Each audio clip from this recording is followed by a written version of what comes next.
2, 3. Testing, testing, 1, 2, 3. Testing, testing, 1, 2, 3.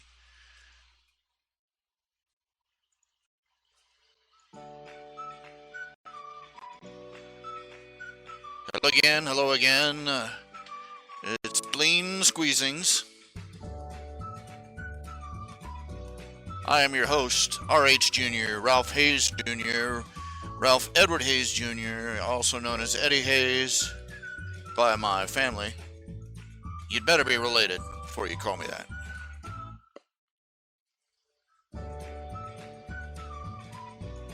I've also gone by the handles Ben Bruin and Reality Check. That's for all you anal retentive people out there who want to do entire life story Google searches on somebody's name. Now, this is my semi-irregular, desperately needs an enema broadcast, Spleen Squeezins. Thank you for tuning in. If you're out there somewhere listening in the cold, dark void,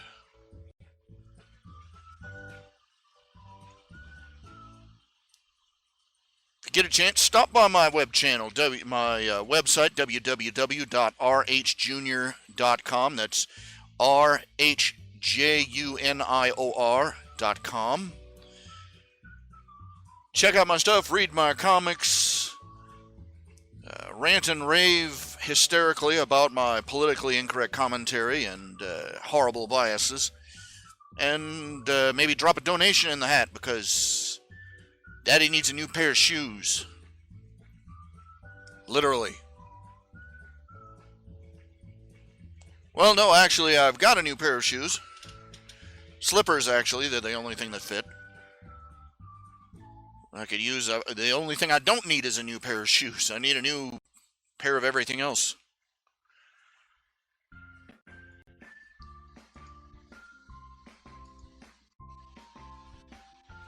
The shuffleizer on this audio channel is crap. I don't know why. Okay, here we go.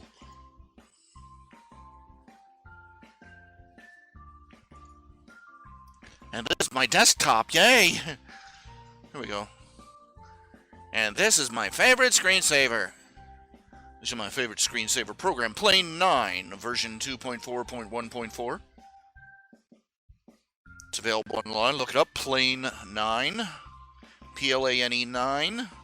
Google it, doggone you. You're on the internet.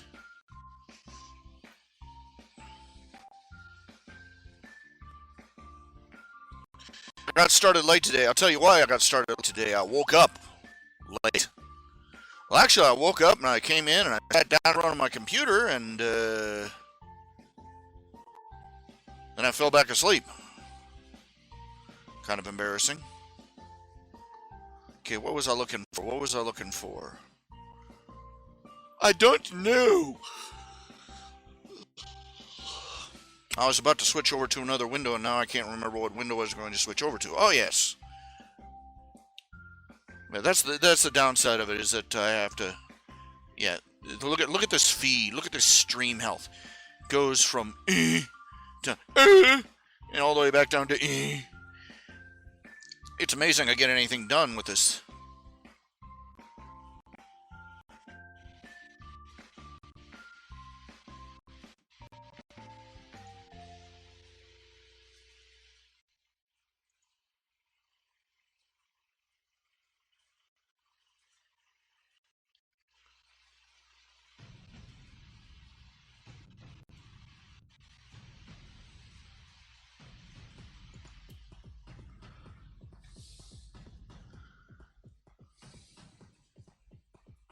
You are now traveling up the fallopian tube of a shmoo.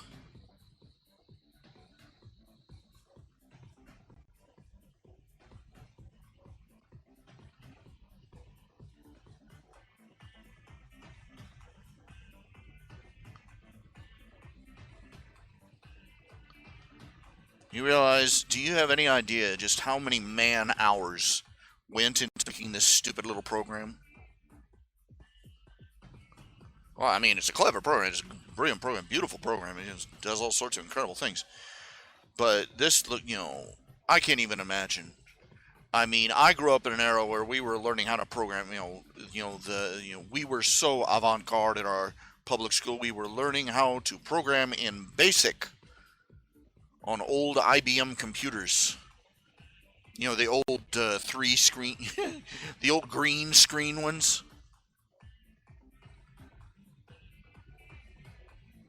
Man, public schools are crap. They don't prepare you for anything. They prepare you to get out of school and find out, wow, I don't know jack squat.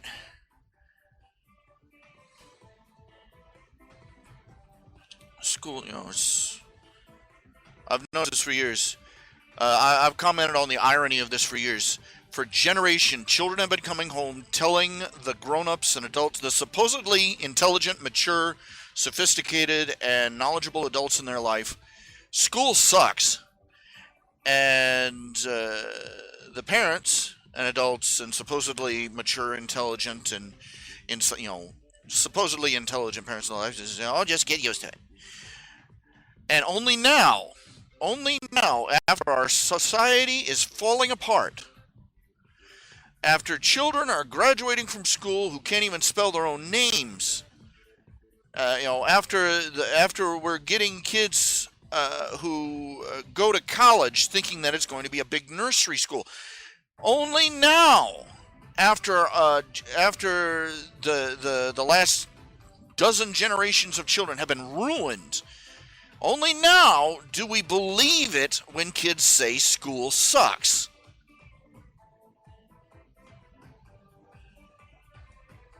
Of course, we can blame it on the fact that so few of us have any frame of reference.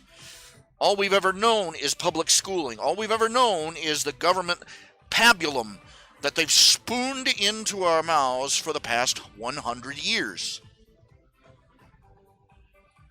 It has been so long we have forgotten what the intentions of the public school designers were. It was not to create a highly educated and autonomous and independent and self-sufficient populace. It was to create, literally, the purpose of the Prussian model school system was to create factory workers and cannon fodder, and it is, and it can't even do that.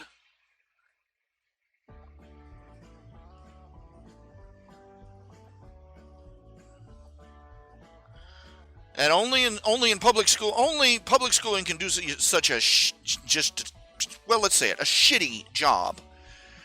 And the answer everybody comes up with is, these kids need more schooling. Yeah. That's like taking your priceless automobile, your classic car, to an auto repair shop, and they bugger that sucker up. I mean, they wreck it. They ruin it. When you get it back, the chrome is dented, the bumpers are mashed up, the paint job is all is a dog's dinner. And the engine runs like a lawnmower with a banana up the tailpipe. And you say, we need to take it back to the mechanic. Let's take it back to those people and give them twice as much money and twice as long to do the same job. Yeah, let's take it back to these people.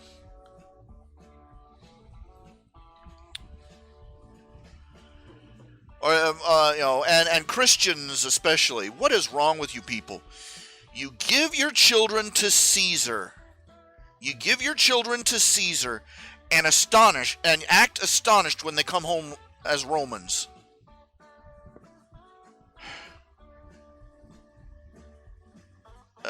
The public school system is its own self-perpetuating vice. It's existed so long that it has a mythological aura around it. Even though it is horrible, even though it was deliberately designed to enslave a population, and yes, that was its purpose. Its purpose was to undermine the autonomy and intelligence of the populace, so that they would be more easily manageable. And that was stated by the man who invented it. Everything from the way the buildings look to the way classes are broken up into arbitrary, bling periods, was designed with that objective in mind. But it has been around for so long, and it has propagated itself. We say, "Oh, education is wonderful. Education is yes, education is fantastic. Education is magnificent. Education is a vital necessity to life. But public schooling is not education. It is the exact opposite of education. It is the closing of a young, healthy mind."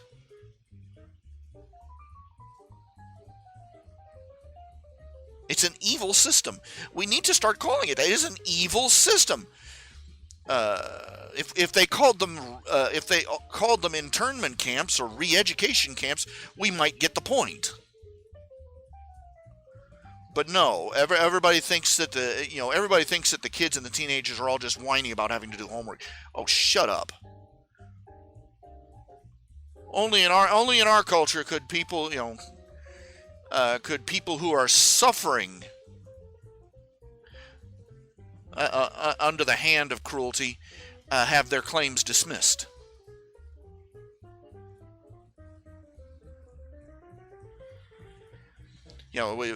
Kindergarten was originally an outrageous concept. You know that?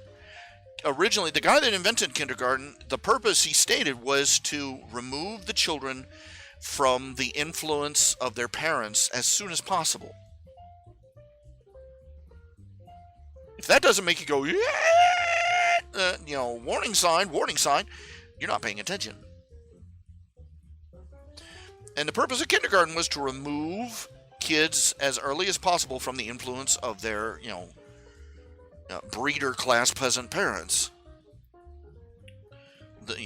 As always, the intelligentsia who are in charge of these sort of things are disdainful of the common man. But, and they got it through, and now everybody goes to nobody thinks a thing about sending their child off to kindergarten, where they literally learn absolutely nothing they couldn't get from an hour of sitting in front of Sesame Street. Think about it. You spend a year. The purpose of kindergarten is not to teach your child or to prepare your child for school. It's to prepare your child to be snatched away from the arms of their mothers and fathers. I'm sorry, Big Bird and Oscar the Grouch could teach your child more about colors, numbers, letters. I'm sorry, kindergarten age children are perfectly capable of coming out of school knowing how to do basic math and read. They don't even do that anymore. The purpose of kindergarten isn't the purpose of education. It's the purpose of getting the little pods ready for their life as a drone in Big Brother's system.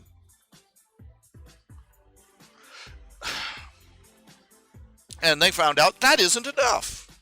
So they started pushing preschool. And preschool wasn't enough, so they started pushing daycare. Kids not even out of their diapers are being dumped off by their parents to be cared for in lot units by a complete stranger.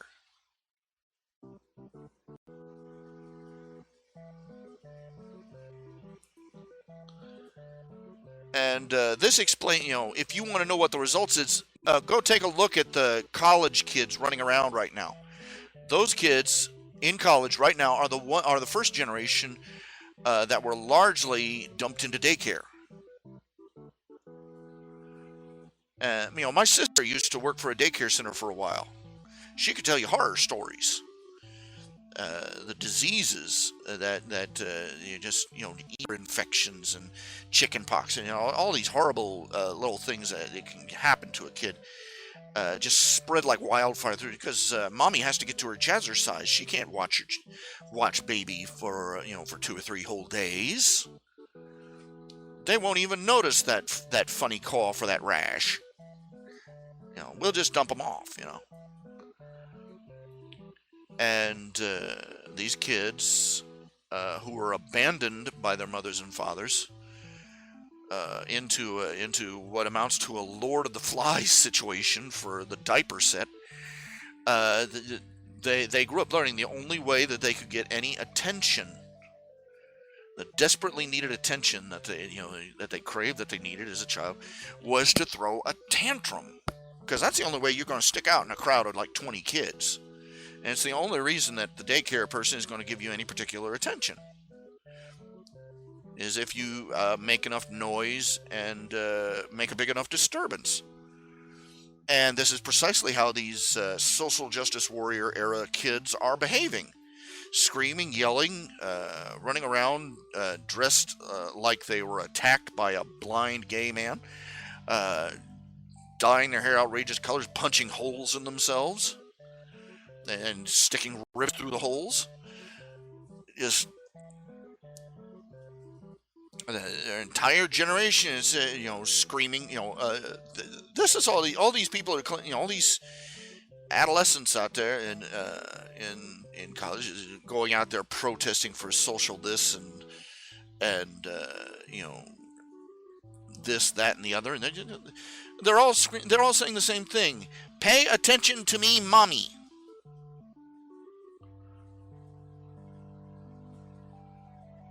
And even long after they've given up on getting any affection or attention from mom or even dad, they're behaving like this because it's the only way they know how to interact with adults. It's tragic. I mean, my generation was is dysfunctional enough. Look in the mirror, say hello. But we've taken it to a whole new level with the daycare generation. The 90s kids are now the kids born in the 90s, raised by strangers like they were aliens in a vat, are now in college, and they have nothing. They do not have any maturity. They do not have any grasp of how to behave like an adult. And their solution for whenever they don't get their way is to throw a tantrum, or at this scale, a riot. This is where you're getting the Black Lives Matter. This is where you're getting the social justice warrior. This is where you're getting all these people who are throwing these gay pride parades where they engage in the most raucous, depraved acts possible. Pay attention to me, mommy!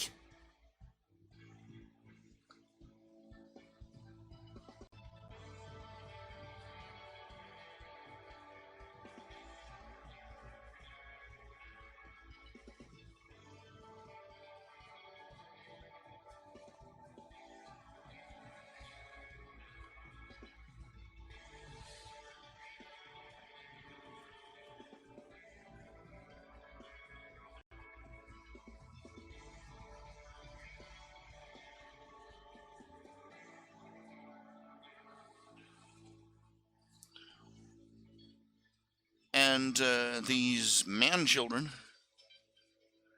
the man children of the 60s and the man children of the 90s, are now faced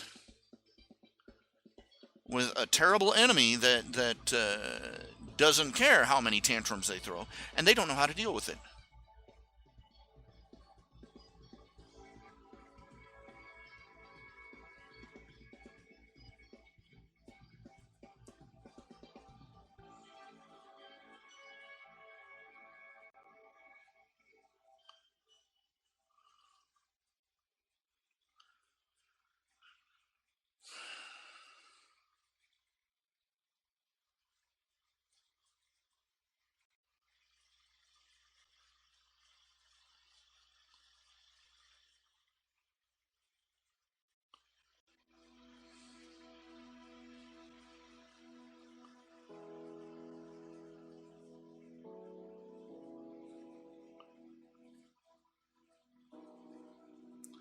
This is the brutal world we live in. Our society is.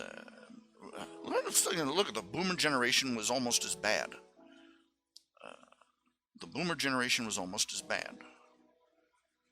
And again, talking about let's talk about the boomer generation for a little while. I'm sorry, the boomer generation is probably the worst generation. I'm sorry, it was the boomer generation that pushed through all these socialized programs.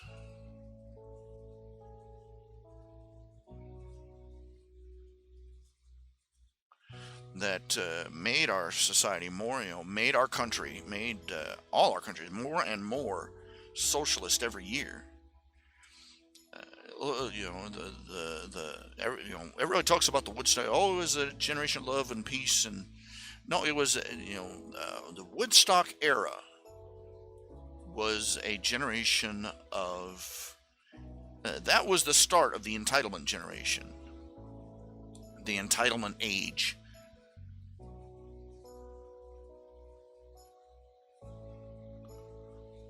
The Woodstock movement was a communist movement. They all wanted to live in a great big happy commune where everybody had free food, free clothes, free shelter, free drugs, free sex, and somebody else somehow managed to pay for it all,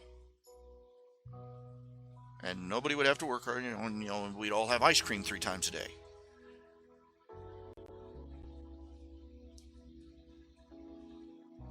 And then these overgrown man-children grew up and took over the government and the schools and the entertainment industry, and they have a disproportionate influence on our society ever since they were born. Literally since they were born. This is the reason they're called the baby boom. The first surge of new babies, a huge population surge after the end of World War II. And the cause of that is very straightforward. We came home, our grandparents came home from war. Our grandparents and great-grandparents and great-great-grandparents, they came home from war, and they wanted to put it all behind them. And so they started, they got their little suburban homes, and they, started making babies. And the consequence is that the boomer generation, because it is the largest, think of it as a pig and a python, or a football traveling down through a garden hose. Okay, but a pig and a python is a better image because it shrinks as it goes. But anyway, ever since then, the boomer generation and its philosophies and thinking and its self-importance have dominated society. What is the most important thing to a brand new family? The baby. And that's perfectly sensible. But when an entire civilization suddenly, has a bunch of babies all at the same time, it's like, we got to do this for the baby. We got to have a room for the baby. We got to have a crib for the every day. Everybody in the society is thinking about the baby. And so the society, its industry, its entertainment, everything starts revolving around the baby. And the baby gets a little older, and suddenly everything, that attention focuses, because that's where the money is, with the biggest demographic. And so back in the 40s and 50s, it was all about the baby, all about the baby. And in the 50s and 60s, it was all about worrying about the teens, the youth. The entire culture catered to the youth. And then it was about then we hit the Woodstock generation, and all the largest demographic section of our population lost its freaking collective mind, and so did the rest of society. But you take and this is the interesting thing, though, is that after boomers do not cope well with aging. They did not at all, and they still don't. You think I'm kidding? From the 1940s to the 1970s, for about 20 or 30 years, our culture revolved around once it got going, our culture basically revolved around those of the teen ages, teens and 20s, with 30 being the outside, the outlier. And our culture sort of stalled out at that point because that demographic didn't want to believe it was growing old. Boomers were in denial. There was a show that came out in the 80s called 30-something. It was literally about the boomers. It was all about the boomers, and was talking about... The title was a reference to how they, were in something of a state of denial about how old they were getting and how fast. Well, it's understandable. I mean, for all their lives, the culture revolved around being young. And somewhere along the line, they picked up the idea that being young was what civilization was about. That a culture, that a culture had to revolve around the young and callow and inexperienced. And, industry and entertainment weren't exactly disabusing them with the notion. And then all of a sudden, everything in their pop culture around them was catered to young people. And all of a sudden they hit 30 and they said, we're not young anymore. Now, what happens now, and this is where we get into the stages, shock, denial, anger, shock, denial, bargaining, anger, depression, and acceptance. The 70s were the 70s were the shock and denial phase. What? We're not old. We're still young. We're hip. We're groovy. Look, we're wearing bell bottoms. Is where an entire culture started dressing like a really embarrassing parent. And this is my theory of it, is that of our cultural problem is that we hit the 70s, the 1970s, and the boomers went into shock.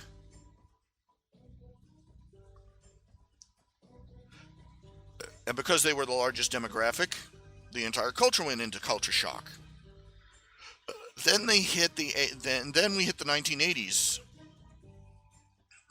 Denial and bargaining. The 80s, as I recall, was the rise of the health nut.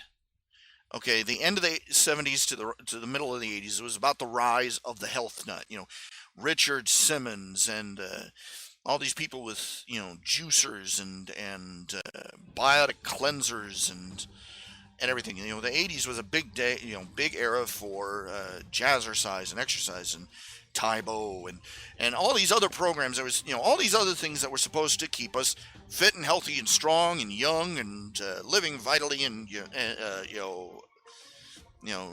and cue the footage of a pair of 70-year-olds, septuagenarians wearing athletic gear and jogging down the beach, with happy smiles on their face. I'm so happy. I look like a prude, but I feel so young.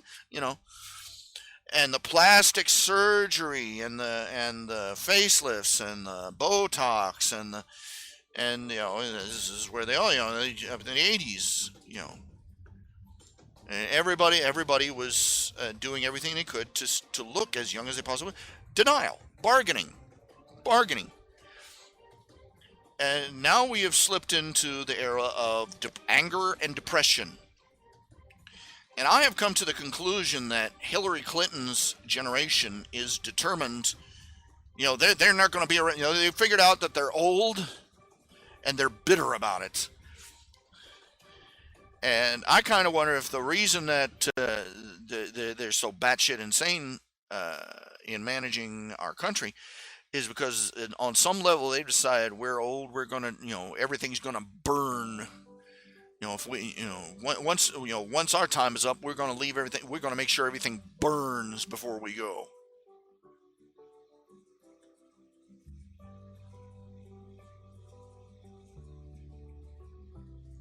You know, it's not a perfect model. It's not a perfect theory, I'll admit. Of course, you know, pop culture being what it is, pop culture is lagging behind the curve, which is where the problem, you know, the biggest part of the problem is arising. So right now, our culture is still slogging along, thinking it's young and perky, and still has a nice you know, a nice rack. But you know, it's a cougar, and the lines on its face are showing.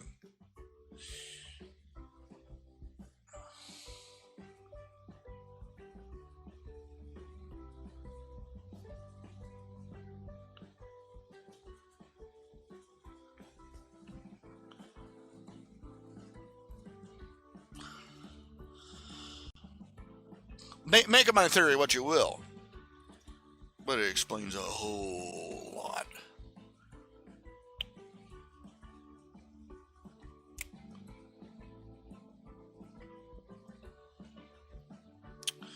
Now,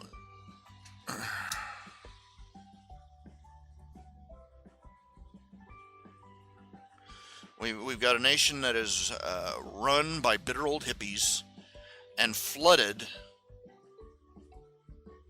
You know, at one end it's run by bitter old hippies, and at the other end it's being overrun by overgrown, angry, attention deficient, you know, under immature man children, and you know, boom. And neither one is capable of dealing with the enemies and the threats that our society faces.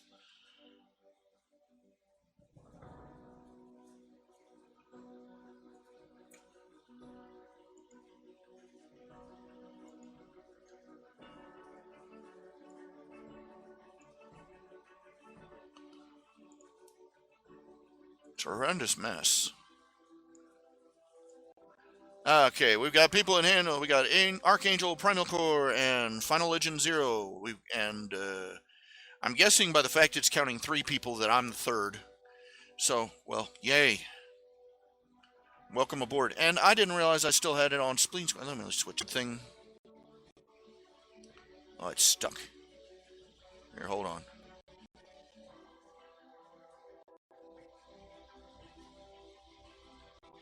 I can't monitor anything. It's just driving me nuts. It's driving me nuts. Pirate with a steering wheel sticking out of his pants. It's driving me nuts. That was our gross joke for the day. Sorry I wasn't on earlier. I literally fell asleep at my keyboard again. It's stifling hot today. It really was. We're supposed to get rain later tonight.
Now, I'm feeling a little bitter. I'm feeling a little bitter.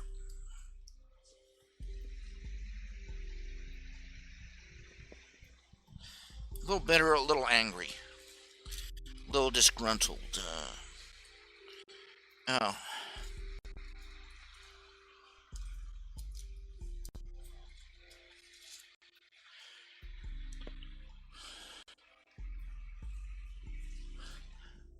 I'll sum up why real quick.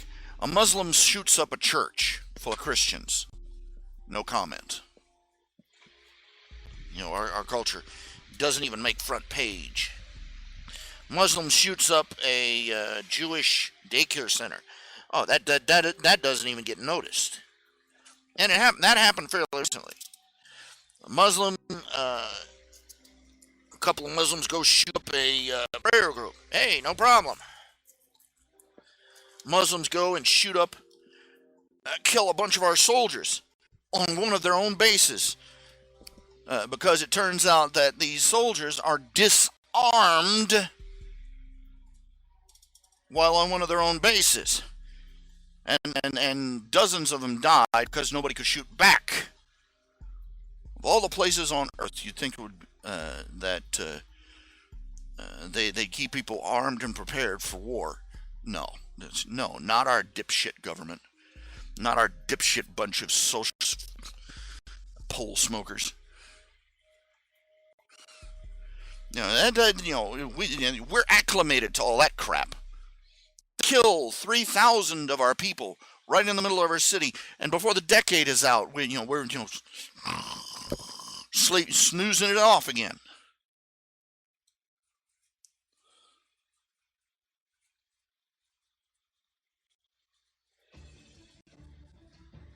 They're out there decapitating. They're murdering Christians. They have footage of them drowning Christians, chopping off their heads, setting them on fire, and it's like, oh my, well, that's terrible. But Christians are just horrible people anyway. But they go a couple of Muslim bobbing birds go out, and a couple of splody dopes go out and shoot up a fag bar.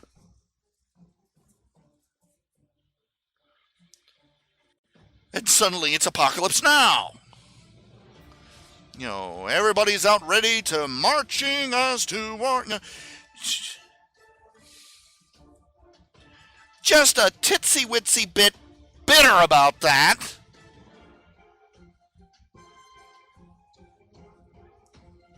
And why are they doing it? Because gays are special people in our culture. They,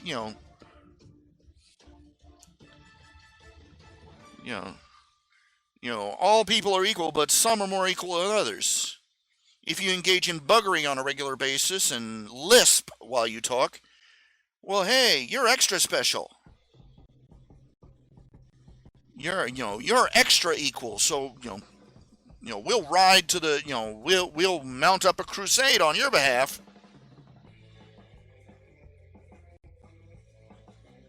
They're out there melting women, just burning women's faces off with acid because they refuse to allow themselves to be raped.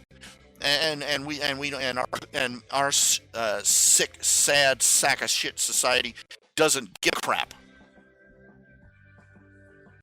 But a fag bar gets shot up, and you've hacked our American values. That's America's values now, a fag bar. Yeah, I'll call it a fag bar. They go there to get wasted and to fuck each other up the butt. They're sexual deviants, they're perverts, they're messed up.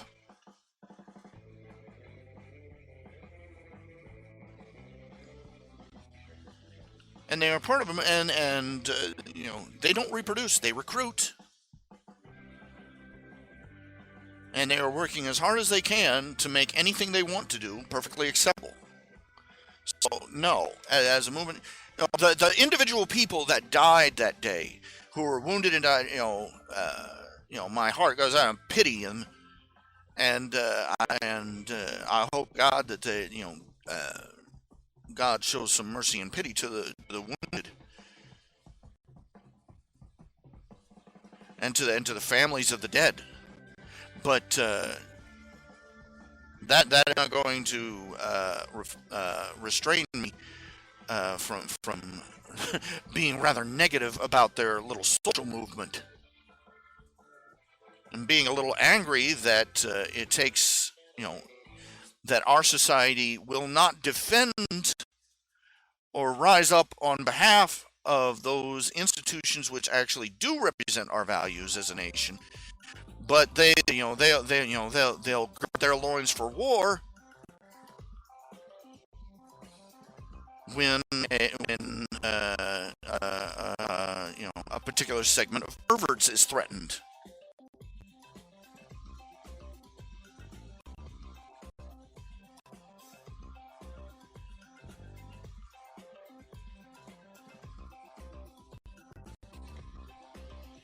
Of course, that may not be the average man on the street that's thinking like that. You could argue that it is the media, the decadent and corrupt and morally depraved media in our society that is propagating this. Everybody put on a ribbon in commemoration. And yet there's still hashtag not all Muslims, hashtag religion of peace. Oh,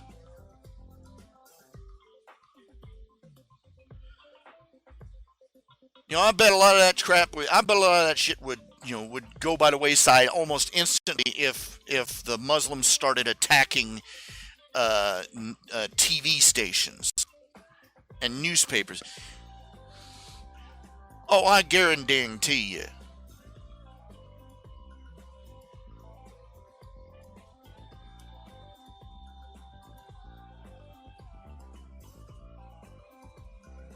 I remember back when the Gulf War first started out, when 9/11 started up the war. It wasn't too long after that where some terrorists tried to. It was about that time that some Muslim terrorists, tried to mail anthrax to various media outlets.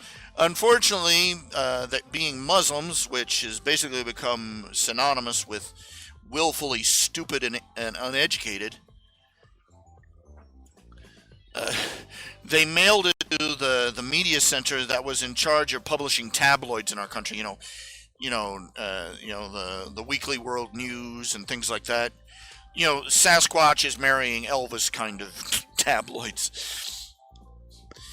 Of course, by the end of the next week, all those tabloids were running front page stories about how Bin Laden was caught nude at a gay beach, and crap like that. And running footage, faked up photographs of him lying naked on the sand at some French Riviera.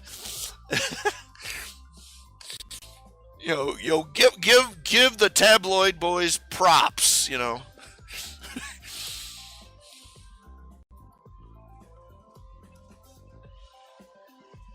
They're out there.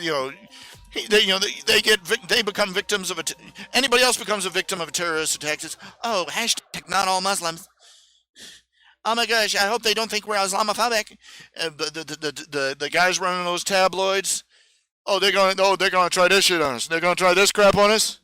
Okay, new headline. Osama bin Laden determined to have a tiny pee-pee.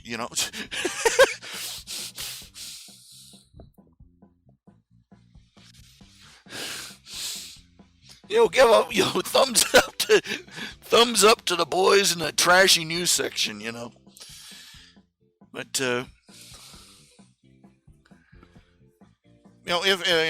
the people who are dictating how our society responds to these terrorist threats, they're safe. They figure they're safe. So they will engage in behavior that downright borders on treason, or it even would be considered treason in a more rational age. They'll do everything but fraternize with the enemy openly. and not think a thing of it. But once one, of course, until one of their sacred cows is, gored, you know.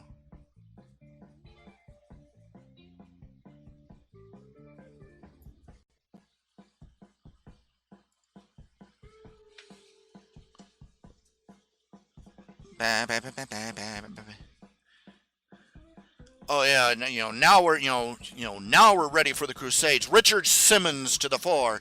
All right, girls, everybody can. Let's jazzercise them. Yeah, we're saved.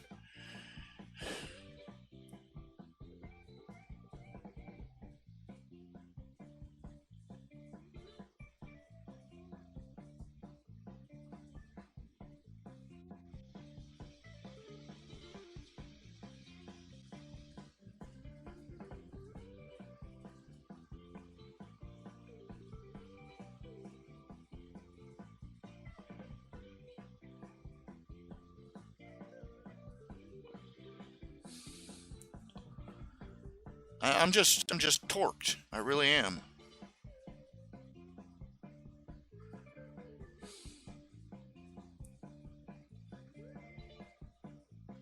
Men and women and children, innocent Christian men and women and children, dying by the thousands right now, and our anointed betters can't muster a single tear of sympathy.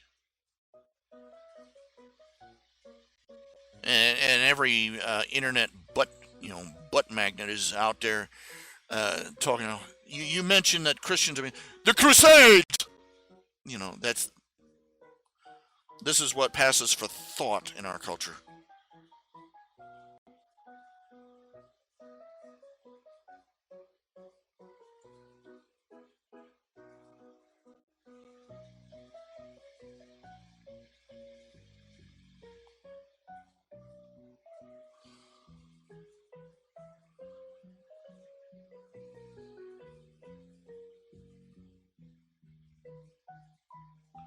Okay, let's change topic. Let's change topics.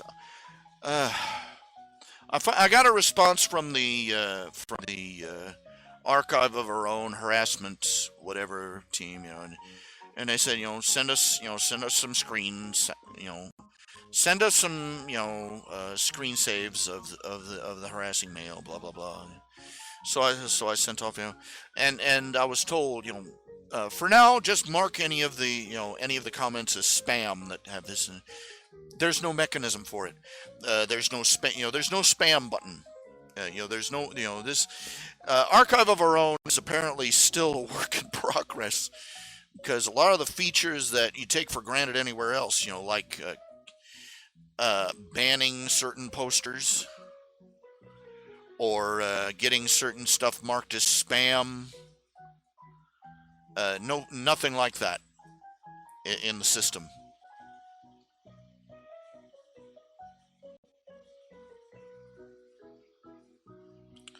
I'll have to admit, maybe I was being a little childish and just saying, okay, fine, no more. We're not talking about this anymore. Boom. But okay, after a week of this guy reposting the same emails and demanding, uh, in insulting terms that prove me wrong, and basically calling me a Nazi fascist censor monkey, and just denigrating me generally as okay,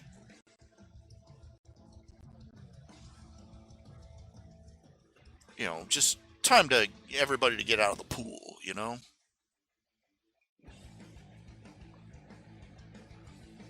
He's a typical jack. He's a typical internet jackass. He won't change his mind and he won't change the subject. And he thinks that, because he has internet access, that everybody is obligated to communicate with him and answer anything he has to say. I am not obligated to answer anything. Neither is he, and neither are you.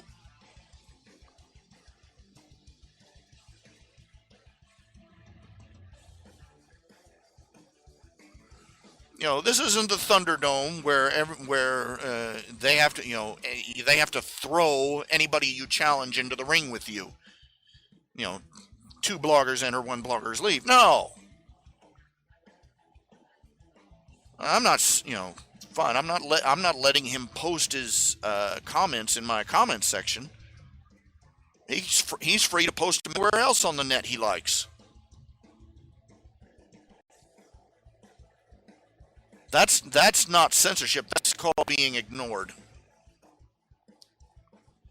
We're not silent. I'm not silencing him. I'm just ignoring him, or trying to.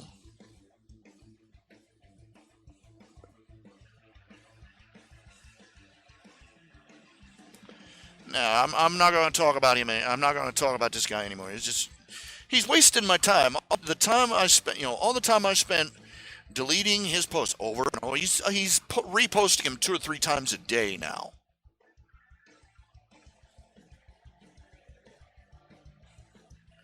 I do not have time to deal with some Asperger.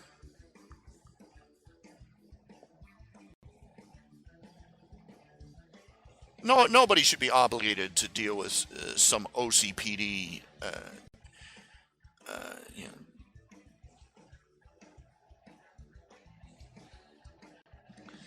But no, no. I have to, just put him aside. The time I've wasted on him could have spent on something productive, like writing the stories that everybody, that he claims to like so much,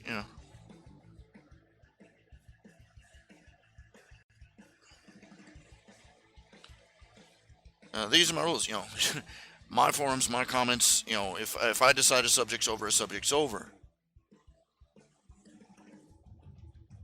And don't think that you're going to get the final word in on me. That's not fair. Well, that's me.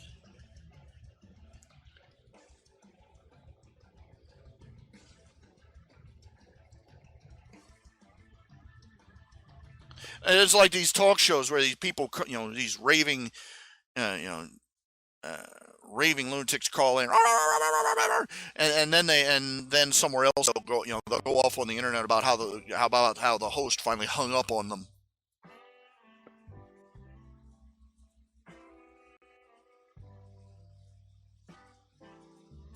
And I'm like, hello, back up. This was the Sean Hannity show, not the crazy loony called in show. My ball, I'll take it home, and I'll take it home, and nobody can play. I don't care. Those are the rules that everybody on my side of the aisle has had to deal with from these butt clowns for nigh on to 50 years. Unless we kiss their little booties and burn a pinch to Caesar and mouth all the platitudes that they, if we didn't either self-censor or mouth the platitudes that they value, we got no say in anything. Welcome to our side of welcome to our side of life. It's not much fun, is it? Cope.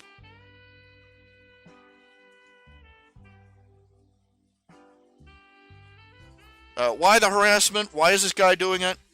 Basically, it's a stupid argument. It boiled down to that I was saying that the writers in the show were not following show canon about things like cutie marks they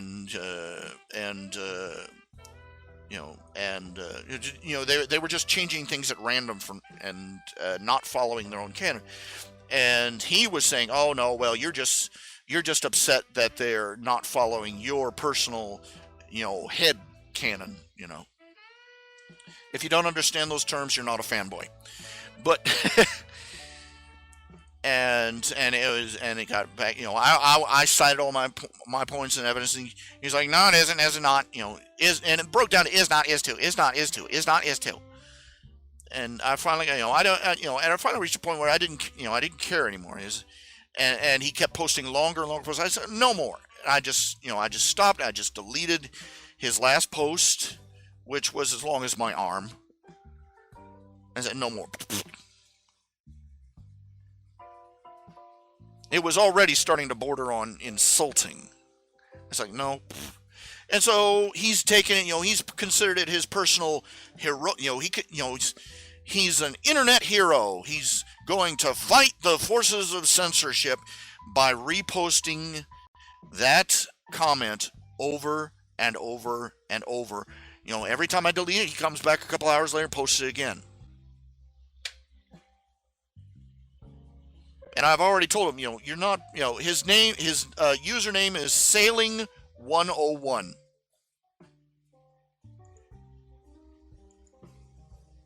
And he's on Archive of Our Own. I looked him up. The guy doesn't have any stories. He just has a regular, user account. He just reads and apparently annoys. Sailing101.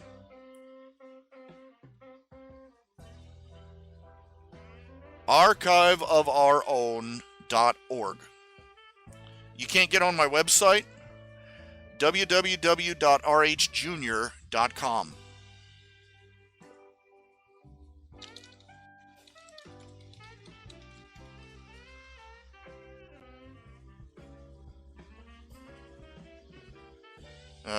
Let's see here. I'm trying to get on the website myself. Let's see here. Can't get on my website? Having a little trouble booting it up myself here. It might be that the PowWeb host is having a little problem. I don't know. I don't know anything here.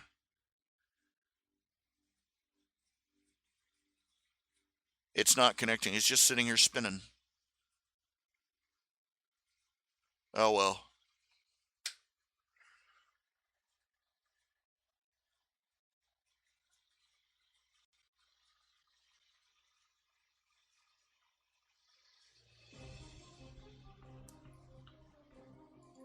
I don't know what to tell you. So, my site's apparently down at the moment. Sorry.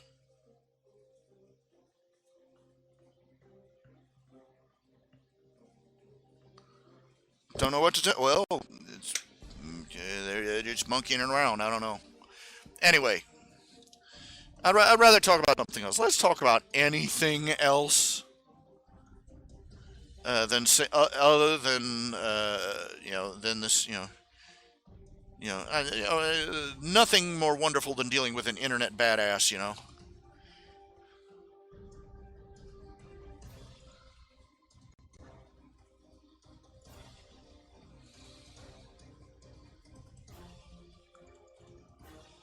Anyway.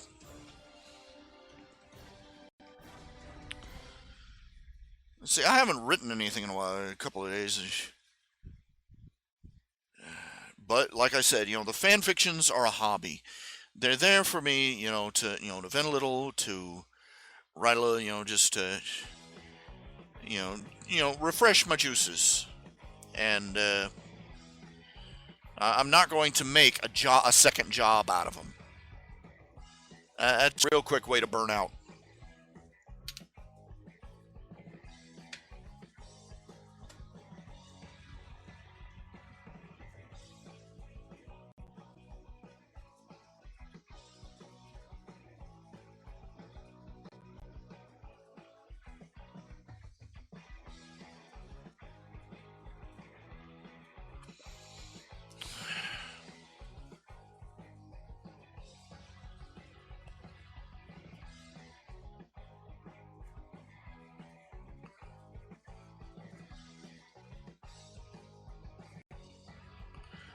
I'll say this, I've been reading a lot of Harry Potter fan fiction lately. Recently, I've started getting a little uncomfortable because there are several writers that say, "Oh well, this is Harry Potter about witches and wizards. Let's insert some real Wicca in there.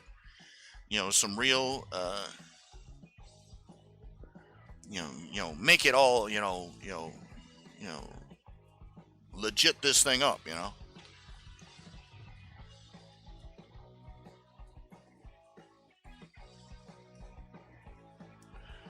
I'm like, just sort of,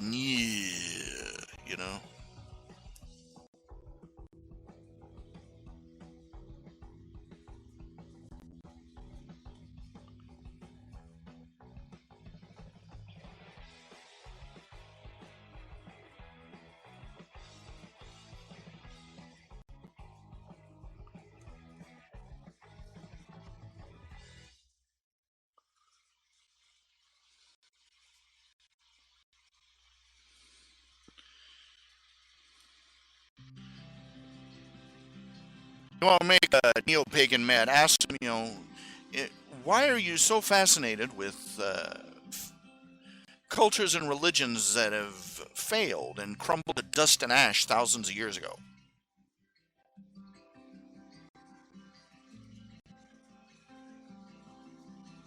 It seems like the only prerequisite for people in our society to be fascinated with something, and obsessed with bringing it, is that it has to be an absolute failure that crumbled to ash ages ago.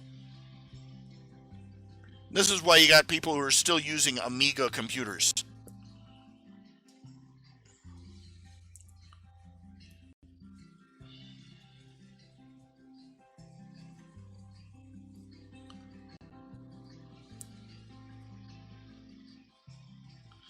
Part of the reason that you dig through the ruins of past civilization is to learn from their mistakes. But people don't want to do that. They want to they want to reboot.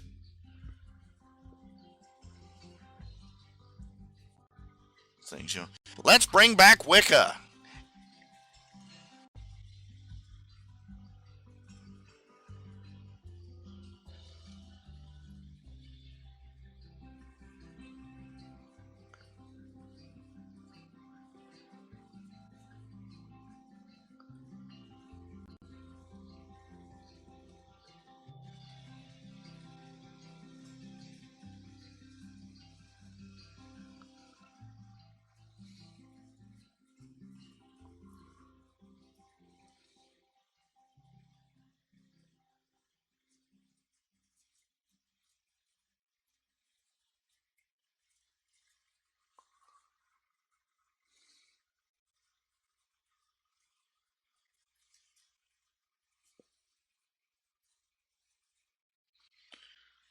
We stand atop our civilization is literally standing atop the ashes of communist regimes. I mean, the ruins are still smoldering. And everybody's going, let's make our civilization as socialist as this one was. Yay!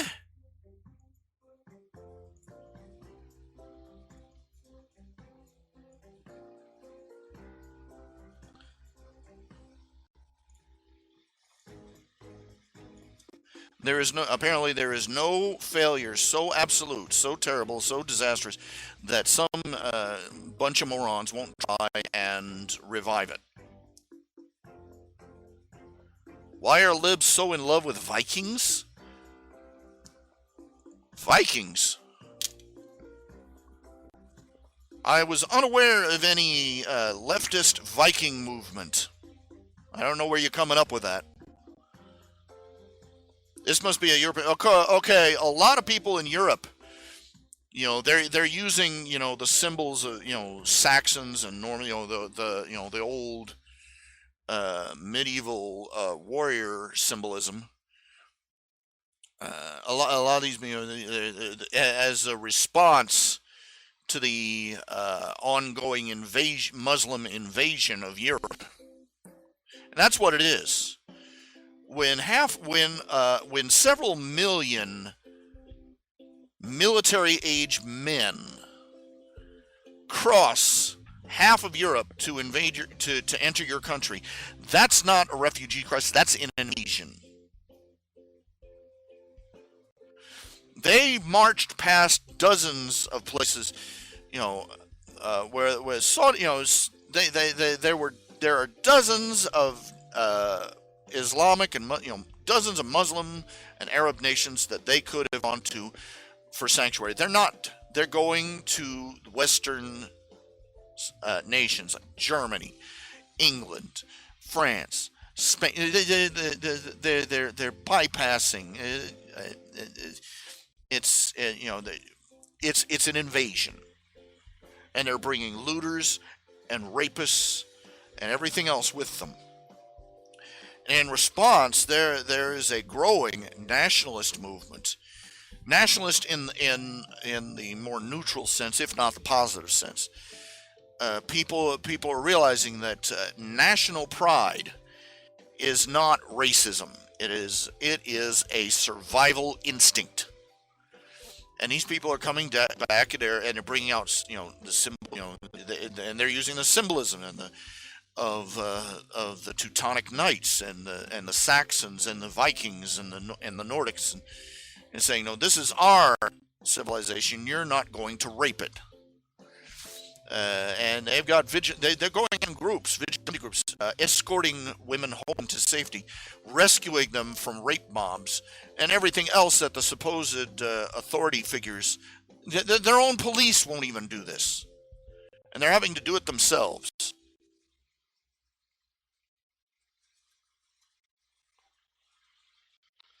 That much I suspect. I've heard of that they might have been, if they're out there doing that. If there are groups out there taking on Viking symbolism, that's the only thing I've heard of it. I haven't heard of any leftists being enamored of Vikings in general. Except in parody. A couple of memes. This candidate offered, promised to get rid of this. This candidate promised to get rid of that. Odin promised to get rid of the ice giants. See any ice giants? Vote Odin. Well, I'm drawing Nick and Judy. I'm drawing a Nick and Judy commission right now.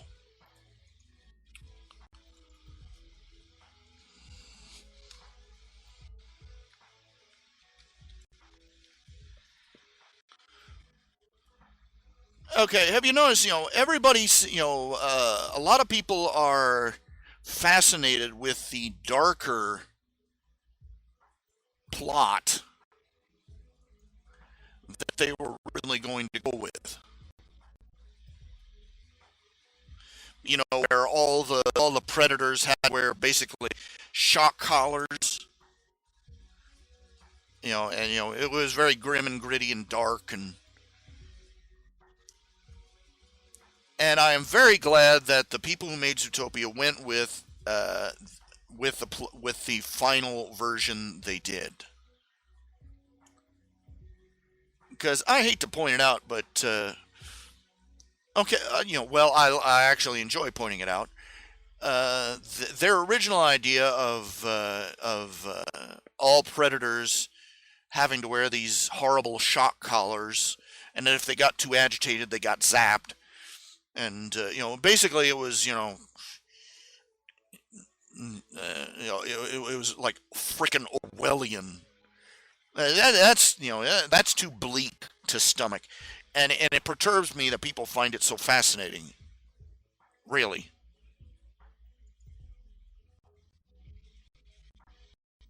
just need a reference pick. And what is wrong with you, sickos? Why is this so enticing to you? And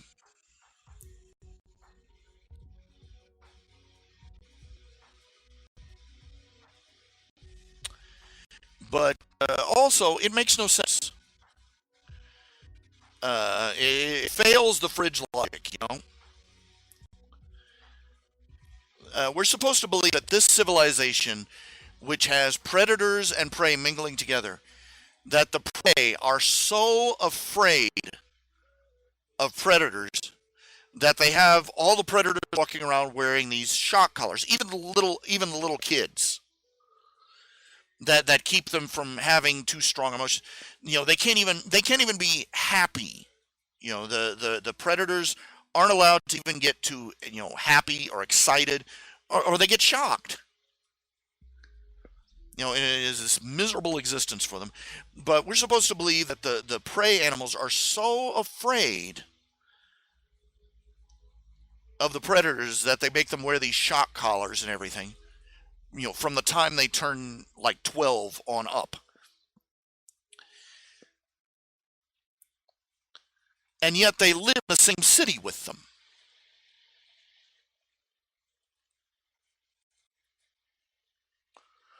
And that they not segregated them into a ghetto, into a Warsaw-style ghetto.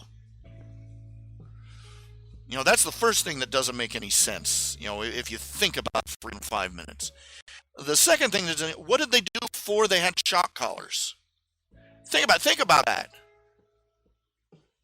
This multiple animal civilization is supposed to be thousands of years old.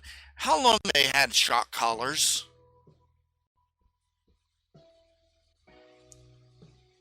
How long have they had the technology to build a small electronic device that is capable of carrying a shock, capable of knocking even a full-grown predator on its ass? And what did they do before they invented the batteries and the electrical doodads and everything else that went into it?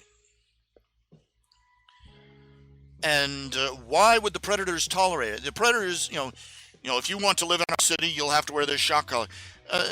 What species would go, oh wow, that sounds like a great deal?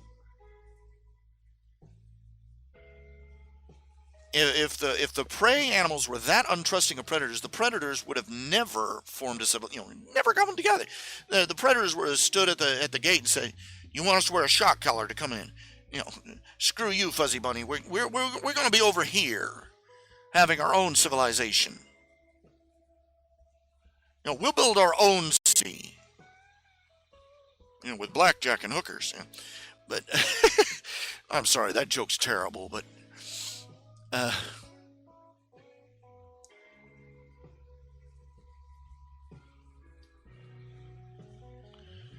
It really does make no sense, and it just falls apart if you think about it for more than 5 minutes.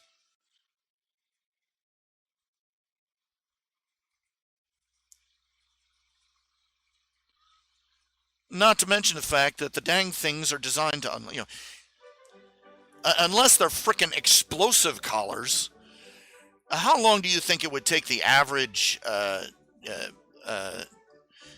techno dweeb predator to figure out how to shut the dang thing off? And how would they keep the thing charged? How long would it be before fake predator collars were a common black market item? It just doesn't work. It really doesn't. Granted, they had other things in the show that didn't really work either, like, having rabbits, intelligent rabbits, reproducing at the rate they did.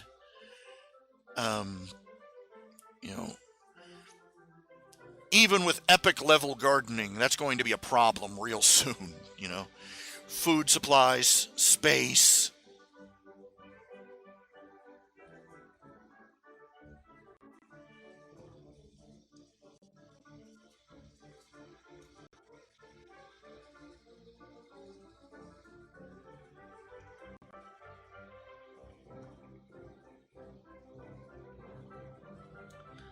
I know they did it for an animal joke, but I think they should have toned it back a little bit so it was believable.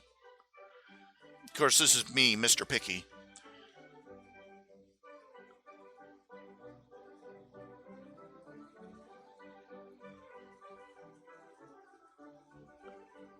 And it's also sort of becomes nightmare fuel when you think about it. It's like, what's keeping their numbers in check?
So my personal headcanon is that they really don't reproduce at that rate. They just have the sign spinning like this. The sign was a joke. So, but anyway,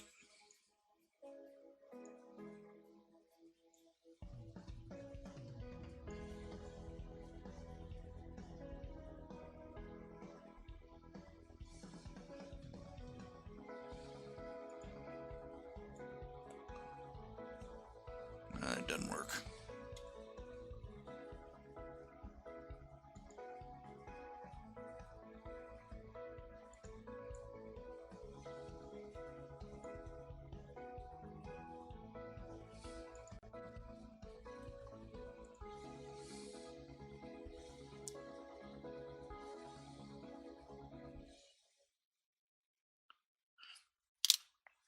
Thoughts on chocolate? I'd like some right now.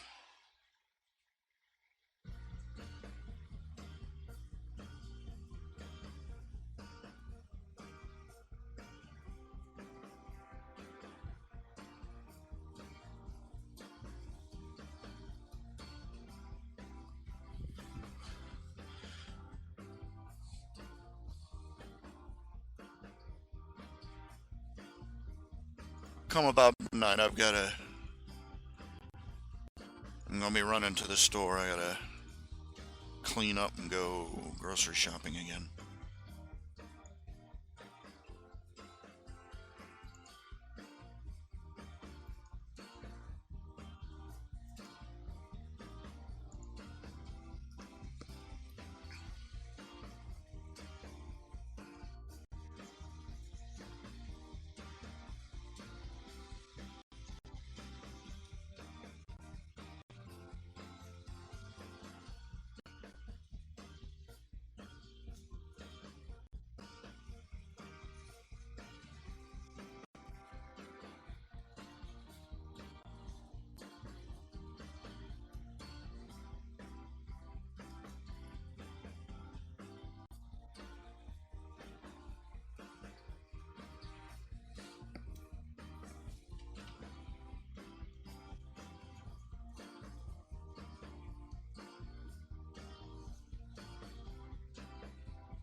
Uh, you know, okay, I get the idea of wanting this, of fans. When I write fan fiction, I get the idea of wanting to make a story more dramatic, more gripping, more interesting. Expanding on the world, that sort of thing. But I really don't get the people who feel this desperate need to make something like this so grimdark. Pardon.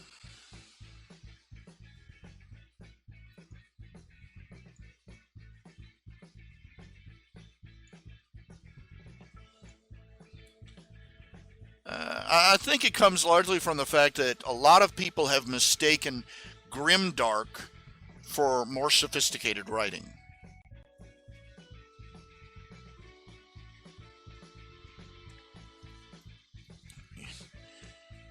They think that the only way that their stories can, quote, grow up is if they make them grim and gritty and, well, you get the idea.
I mean, you read my stuff, I put some pretty, intense stuff in there too myself.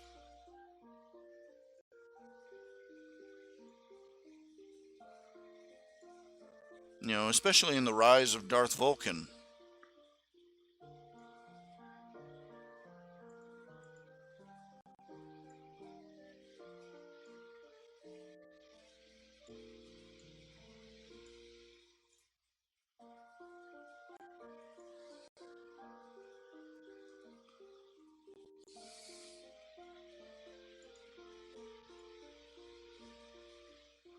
But, I don't overdo it. Or I try not to.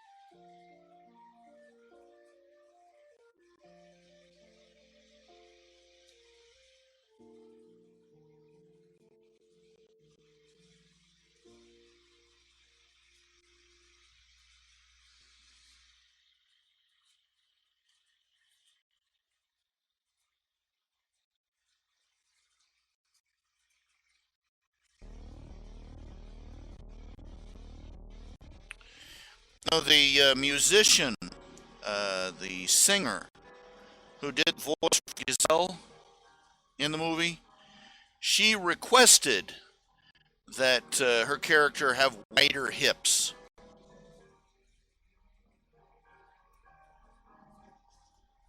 She wanted her, her elk to have badunkadunk. So they said, okay, Yeah, you think that's funny, and then you take an impartial look at Judy Hopps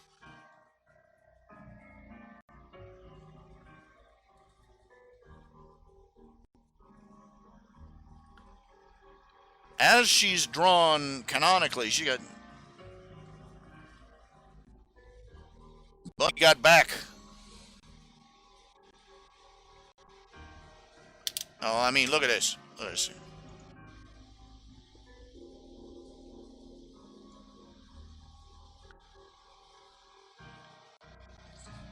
You got to look around, find a couple of pictures, but it is seriously, enormous hips on the rabbit.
I don't know. I haven't got it. They haven't got a good shot here. Oh well.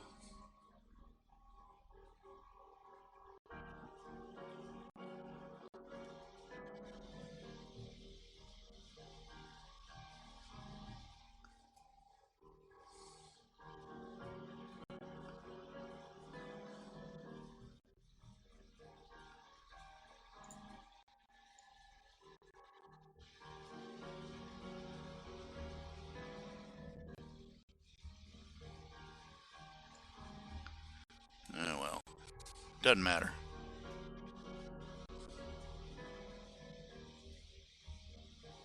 Well, it does suit a rabbit, yeah.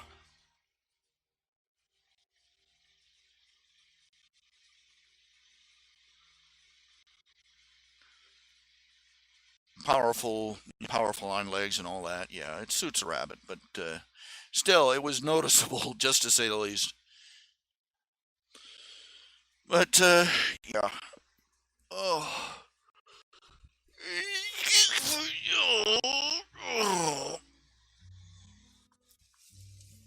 Stretching. Spinal column. Ugh.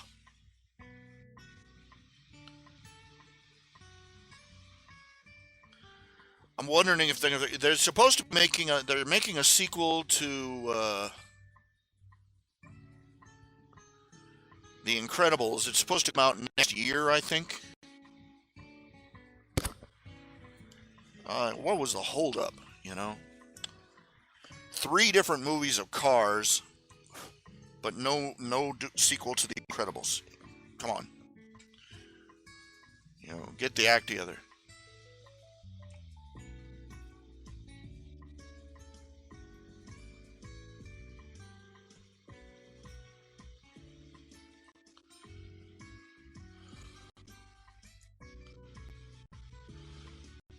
I learned an interesting thing. Now, the gag at the end of the movie where they catch Dash the sloth in a racing car. Going 150 miles an hour, and this I did not know. Okay, you think at first, how would a sloth have the reaction time to drive a car like that? This is the hidden gag. This is the adult bonus bit. Now, a 2-toed sloth would be too slow to do anything like that. A 2-toed sloth is slow all the time. But a 3-toed sloth, like Dash is, and like all the sloths at the DMV, are 3-toed sloths, and zookeepers will tell you, 3-toed sloths are capable of rather alarming sudden bursts of speed. As in, you're a zookeeper walking into the environment where the sloth is being kept. You walk up to the sloth, and all of a sudden, whoosh, and you're standing there wondering where this 6-inch gash on your arm came from. They have they can go from slow to fast without a moment's notice.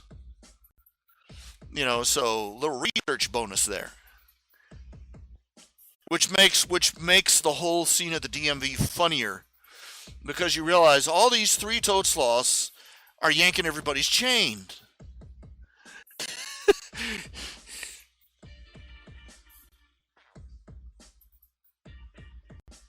They're not like Speedy Gonzales, but they can have little bursts of speed.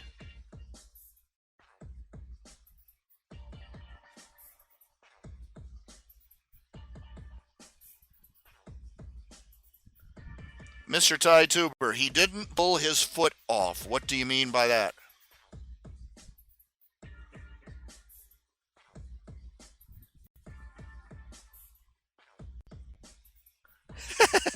Yeah. So he could be slow most of the time, but he could still have the reaction time to drive a 4-wheel car. What do you call them? High-end, street racing car.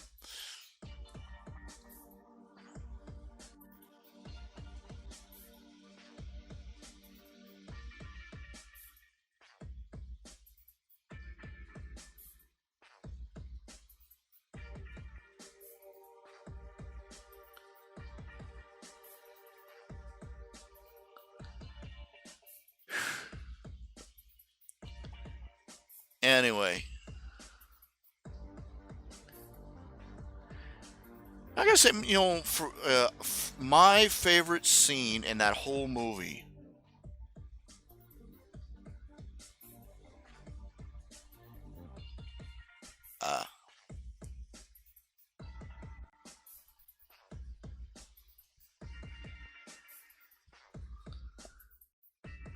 Now, my favorite scene from the whole movie is the scene when Chief Bogo tries to demand she give her badge in, and Nick steps up and says no, and proceeds to give him a "because you suck" speech right there in the middle of the rainforest with all the cops standing around. I'm like, so yes. I mean, these guys were these cops. I could see them being, I could see, and I could understand cops being uncertain about a rookie. I could see them being suspicious of a politically motivated, affirmative action, employee being put in a little bunny rabbit. And you can understand all that, but then he points, and then Nick steps up and he points out that they decided she wasn't capable of anything, so they gave her a job, gave her 2 days to do a job that his entire department hadn't gotten anywhere on in 2 weeks. Gave her crap equipment and gave her no help whatsoever.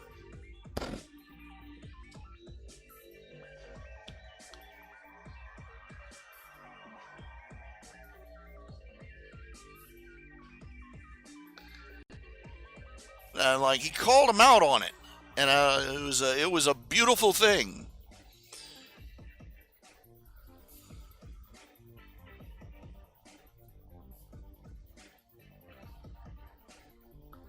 If I lived in Zootopia, I'd be living in the rainforest section. I would totally living in the rainforest section.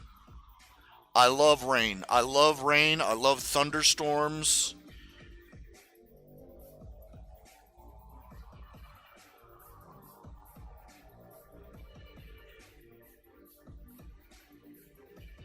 I'm surprised they didn't, I'd have to say in real life, though, they'd have to have put a dome over the city, or multiple domes over the different areas of the city, because the sheer cost of keeping one area hot as a desert, one area cold as a tundra, and another area constantly raining, you can imagine the expense of the infrastructure. You can imagine, unless they got some Star Wars futuristic power generators running under the city someplace, they gotta have a power right through the roof.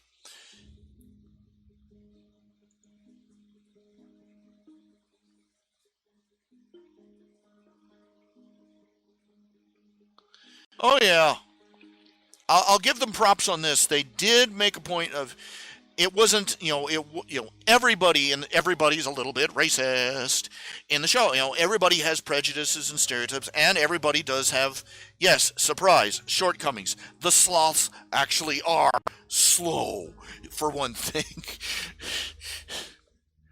But they didn't make it. They didn't try to do any race parallels or anything. I'll give them that much. The interesting thing is that I don't think they were even aware of it. They were undermining one of the popular social justice premises. The entire story undermines one of the most common social justice warrior premises about prejudice and racism and so on and so forth. What is one of the most common things that you try and confront a social justice warrior about about racism, about quote unquote reverse racism and reverse discrimination, and they say, well, you can't be discriminating, you can't be racist, black people can't be racist because they're oppressed, and you can't be racist against a white person because white people have all the power and privilege. You've ever heard that one? Have you ever heard that one? It's a load of crap. Anybody can tell you. With the IQ of a gerbil, anybody can tell you that. But the story of Zootopia undermines that beautifully.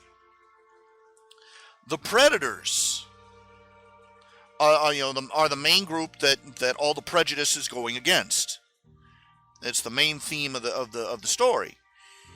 But we also see that the predators are the ones in power.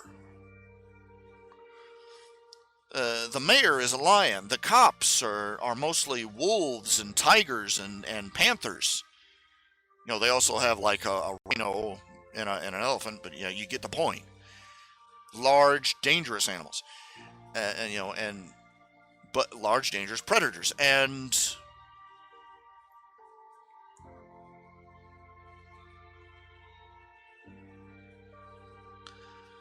it undermines it beautifully, and it demonstrates that yes, you can be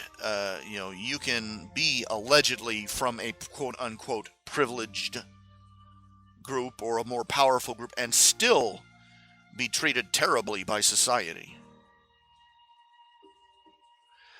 The villain wasn't some big powerful grizzly bear or lion. It was some meek little sheep. It torpedoed that prejudice beautifully, and I don't think they were even aware of it when they were writing it. They didn't think about that.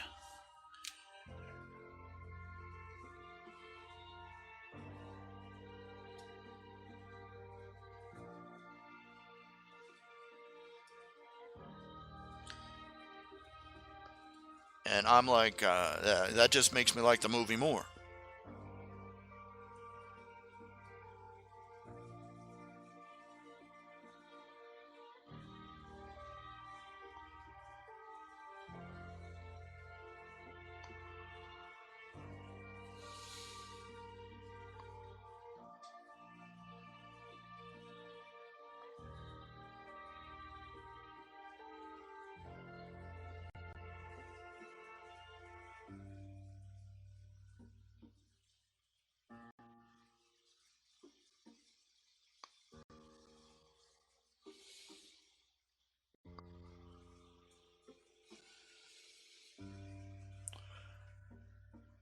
To,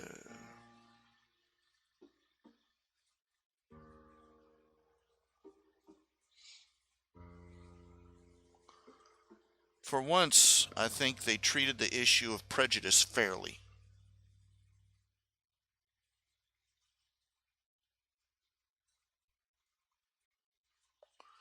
They demonstrated, they showed that you can be, and you can be discriminated against no matter where you are in life. And they also pointed out and also demonstrated quite freely that yes, certain stereotypes are legitimate. We not all prejudices are not all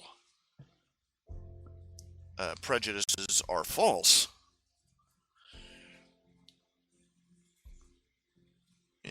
Even though some are, some aren't.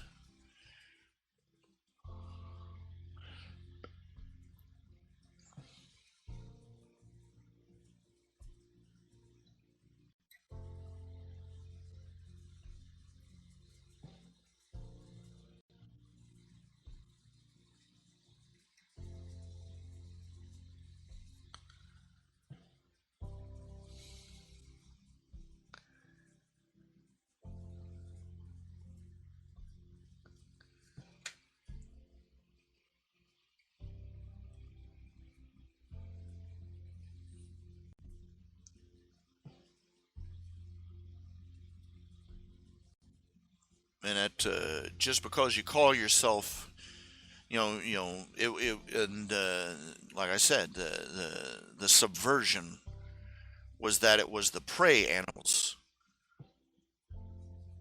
who were being the worst and most prejudiced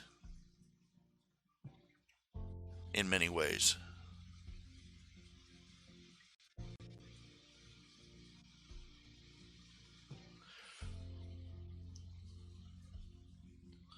Yeah, that being a supposed victim class prey doesn't preclude you from being an a-hole.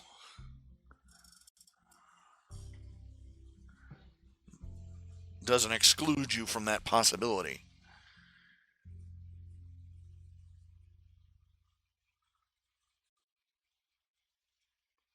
My bull. That one scene where Nick remembers, has a flashback about when he tried to join the Junior Ranger Scouts. My bully issues are showing with that one. It just it just broke my heart.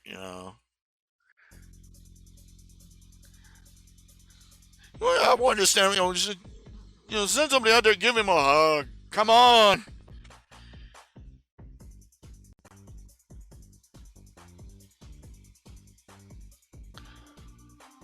And it's interesting that even though the whole divide, the major social divide was between prey and predator. You'd think they would have come up with more. You'd think they would have come up with more.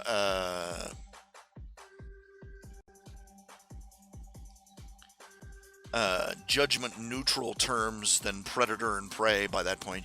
We prefer the term, obligate carnivore, or something. But no, of course. But I lost my train of thought. Oh well. Of course, then there's the thing about predator and prey, and you think about that one. That's a little more subversive too. You've got the issue that animals aren't just divided into predator and prey.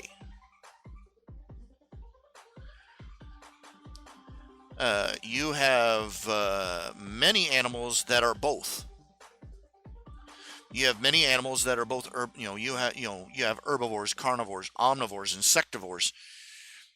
You have many creatures that are in mid-tier predators. While they are predators towards other creatures, higher up predators prey upon them, and so on and so forth. And consider where the heck a raccoon would fall in a society like that. Especially, then you have the issue of omnivores, which could sit on either side, and so on and so forth.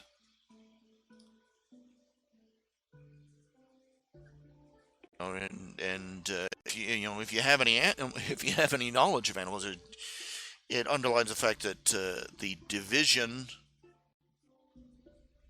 is largely arbitrary in their culture, and it is, in fact, in many places, poorly thought out. One of the things, though, that bugged me is that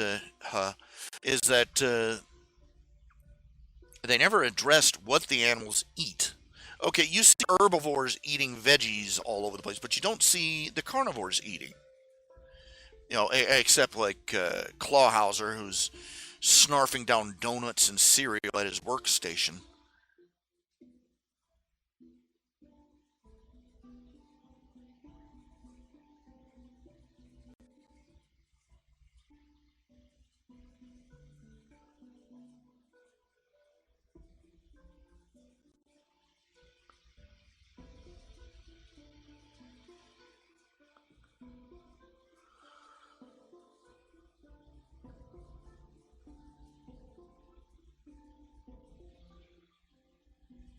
And that the ignorance of the various species. I mean, anybody who looked at an otter going berserk like that would know that that's not feral behavior. That's not the otter regressing to his primitive past. That's an otter with something seriously wrong with them.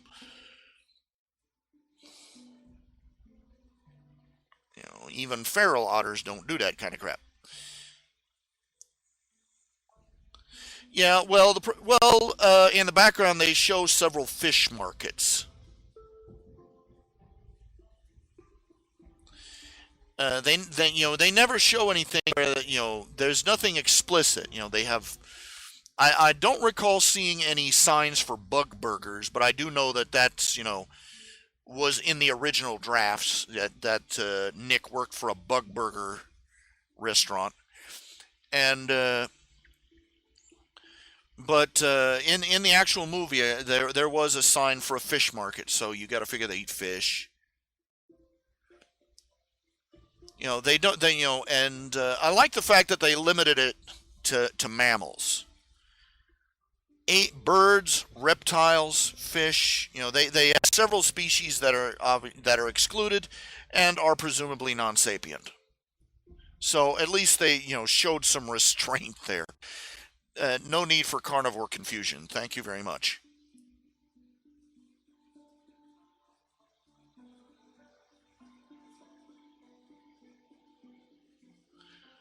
There are a lot of people that say bugs are like the protein of the future. Yeah, you can live on bugs, but it remains to be seen whether there's any farming technique that would make them more efficient producers of meat.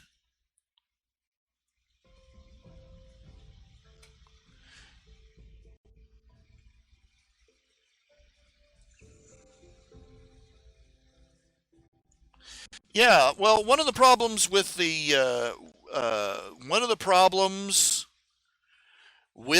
way that Zootopia was handling its police force. Think about it. Yeah, cops are supposed to be big and intimidating, but the problem is that these cops were all big and intimidating in a city where a huge portion of the population was teeny tiny and small. Small. They had a civilization where everything they had areas that were sized for everything from elephants to mice. And as you saw with the scene where Judy chased down that criminal, they had an entire area, an entire community, little rodentia, where the cops couldn't even go in because they were too large. And if you know anything about if you don't know anything about law enforcement, that would be a serious problem because that's an area where any criminal in the city could run to, knowing they could shake the cops. Think about it. The Weasel guy nearly got away simply because all the cops were too big to go into Little Rodentia. Yeah, but they didn't. They didn't have any Little Rodent cops. In fact, it's repeatedly emphasized that Judy is the smallest cop they have.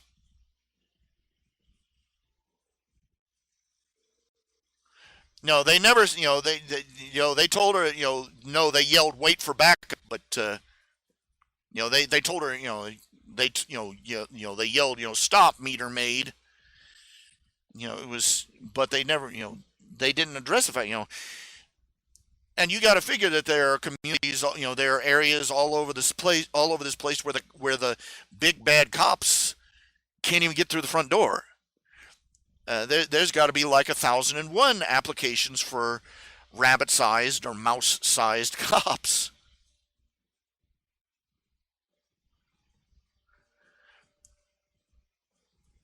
Yeah, it was wait for real cop meter maid. That's what they said.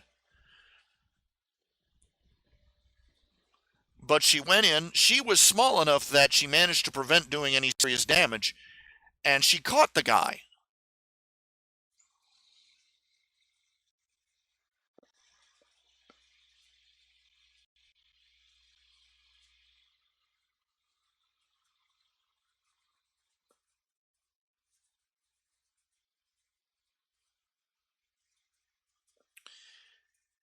And I think that was what really pissed off Bogo more than anything.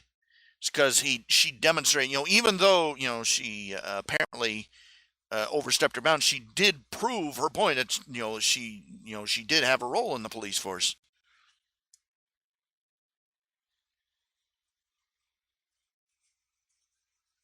Exactly.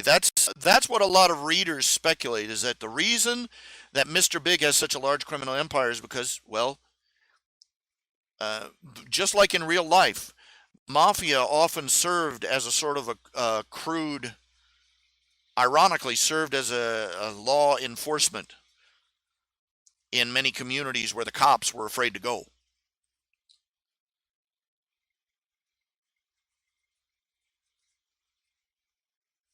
Think about it. Uh, they kept the peace more or less in many of these crime-ridden communities.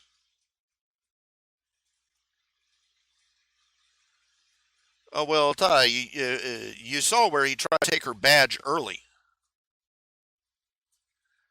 and I got to agree with Nick Wilde. He gave her he gave her a clown vest, a three-wheel jokemobile, and a job, an impossible job uh, that none of them had gotten anywhere on in half a month.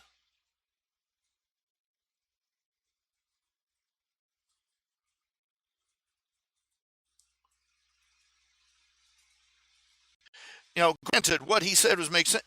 Granted, what he said was something that a lot of people need to hear at one point. That it's not what you want; it's what you're capable of. Yeah, she was overeager, but she was a cop. She was a cop, and she was trying to do her job, and she kept a positive attitude, even though they were treating her like crap.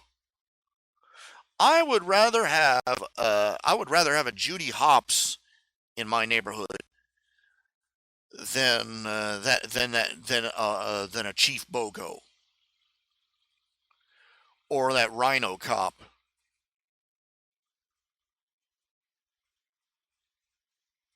If all you're good for is being large and intimidating and stepping on small things,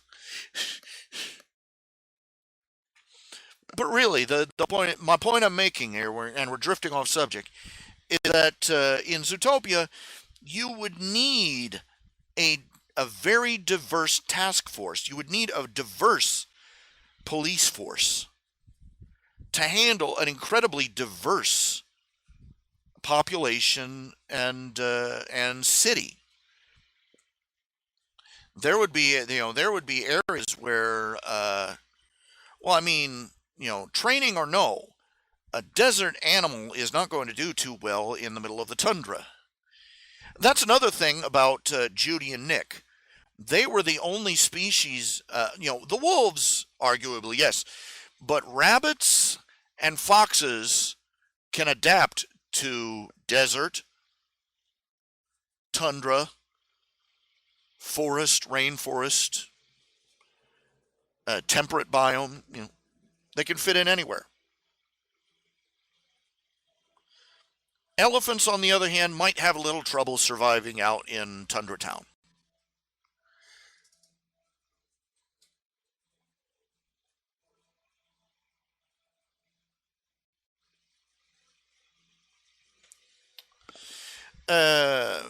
Fox was also a good choice because foxes, not just because they're stereotypically sly in folklore, but foxes really are rather clever and intelligent. They are mid-level predators.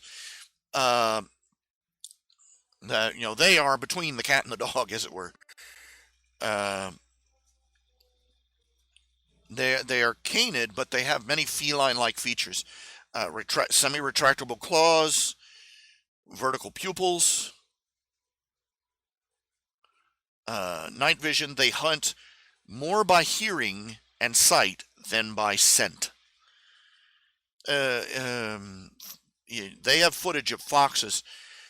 Mice will tunnel under the snow during the winter, and they will show up. You can find footage of foxes walking on the surface of the snow, detecting. They were listening for the mice below the surface of the snow, and they do that spring up in the air and dot. You've seen the images of the fox with his butt sticking up in the air out of the snow. That's what he was doing. He was doing a head dive after a mouse he'd heard. I don't like the old concept material.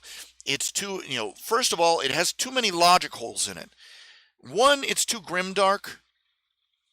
It is way too grimdark. And I'm sorry if I wanted to suck on the bong of depression, I'd go watch the news for 24 hours.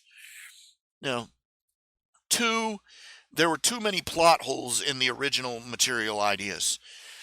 I could list a dozen problems with the shock collars alone. Starting off with, why the hell would the predators even stick around in a civilization that treated them like that? Why would they ever unite with the prey animals if this was how the prey animals treated them from the start?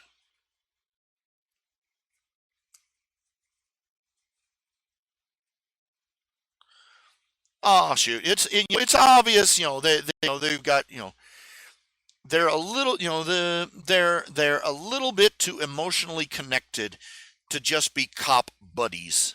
You know.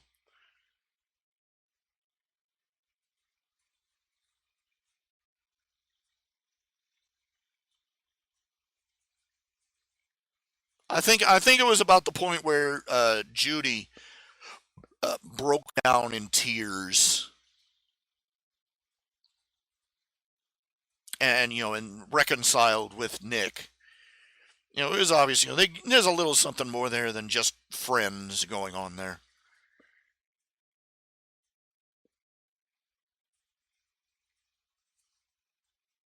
And the last lines of the movie, you say, you love me. She says, do I know that? Yeah, I do. So yeah, I could see them in a sequel deciding to move from friends to more than friends.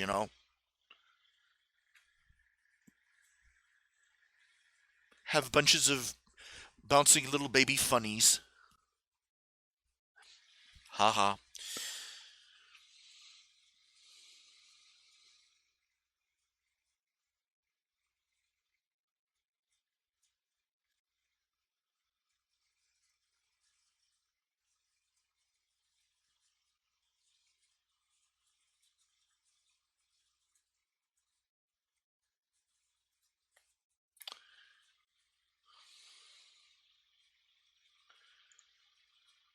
I'm sure a lot of people like the old concept material anymore, but I find it personally, I find it disturbing.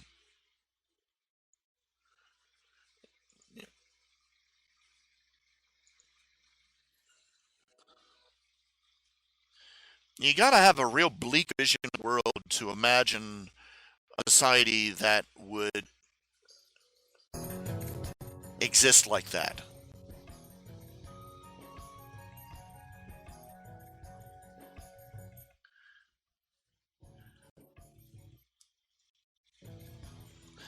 What they came up with, what they finished with, was a much better movie. Much better. Much more fun. Much more absorbing. It was also had a much better message. It was more uplifting and more optimistic and more positive. I loved uh, Judy Hopps' speech at the end. She says she came to, where she says she came to Zootopia believing it was, a city where anything was possible and you can be anything you want. And she goes, well, reality is not like that. It's a lot more complicated and a lot more messy. And we all have our flaws and our shortcomings. And she goes on, hey, glass half full. That means we all have a lot in common.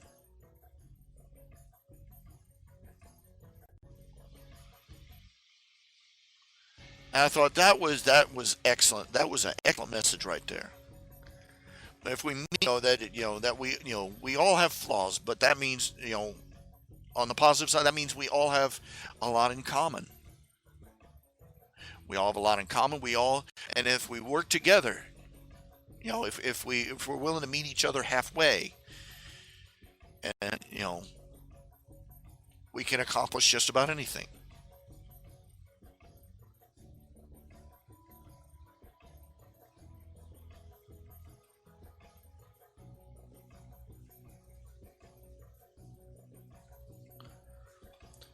And I was like, this.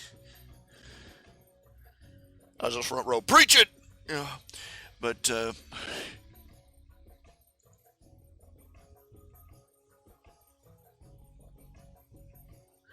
yeah, yeah. You like the original material because probably because you watch so much anime.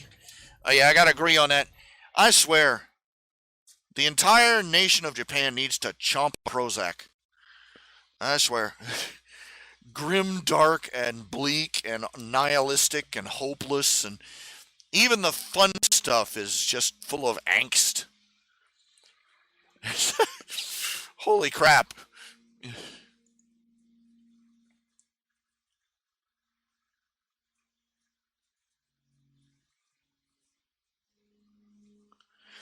There was one anime. It's where people have started being born who are effectively immortal. They can't die, uh, and uh, and the premise of the story is the protagonist discovers he's one of these. He gets hit by a truck, squashed, and then he gets back up. And and the premise of the story is that the governments of the world have been kidnapping these people. Everybody knows about them, and there's a bounty on their heads, and they've been horribly torturing these people, unendingly. They get hold of them, they take them in, they bind them up so they can't move, and they kill them over and over and over and over and over and over and over again. And the sad thing is, it isn't because they're trying to figure out immortality, though they are doing that. They're making money off of these, using them as just stupid things, using them as crash test dummies,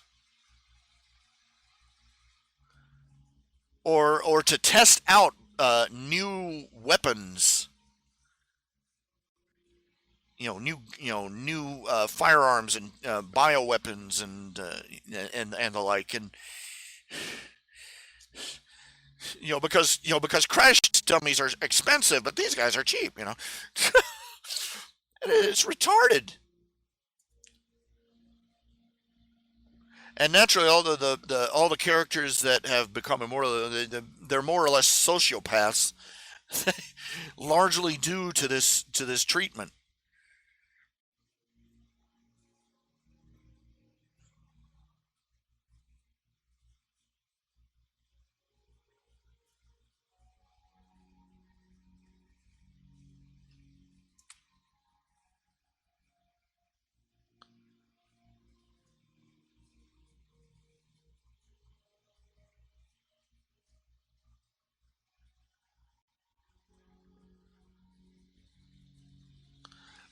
And it's just the whole. I watched a couple episodes. I was like, this is so bleak and hopeless and pointless and just horrible.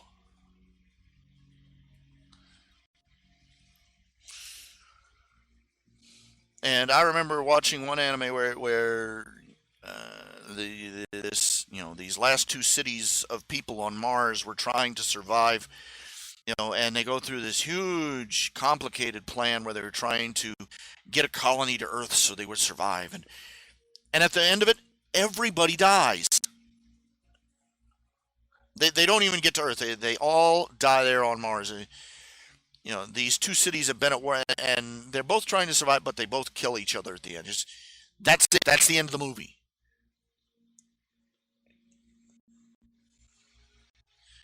Because the movie ends with them. Of course, it also the epilogue has the spirits reincarnating as monkey people on Earth. HubSpot, I guess. And you go on, and I could go on and on and on. I mean,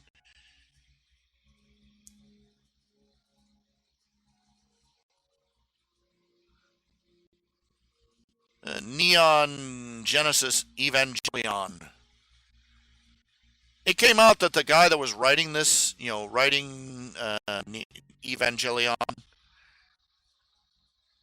he was apparently suffering severe psychological problems and was being heavily medicated at the time he wrote the final chapters.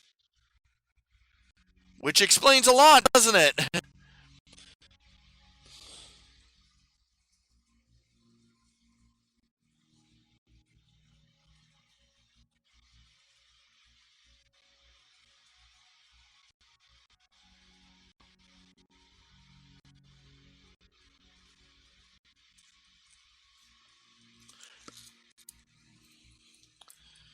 They have everything the 20th century can offer in Japan. Thriving population, wealth, prosperity, advanced technology, advanced medicine.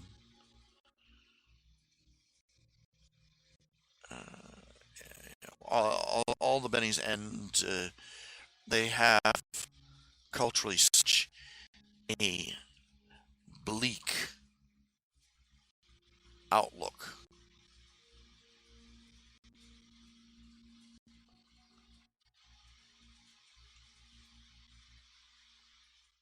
When you have no hope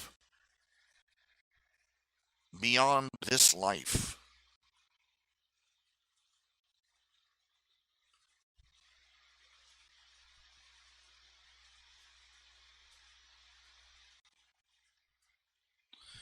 and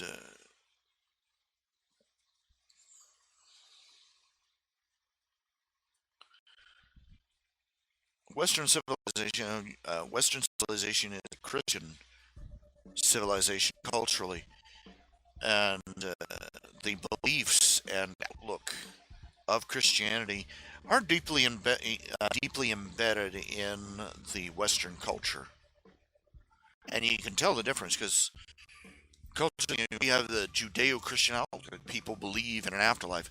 The good go to heaven, bad go to hell, and that this situation in life is temporary. And as Christians, we recognize that this circumstance, no matter how bleak, is temporary. That someday there will be a new heaven, a new earth, and that all the things that went wrong with this life will be repaired.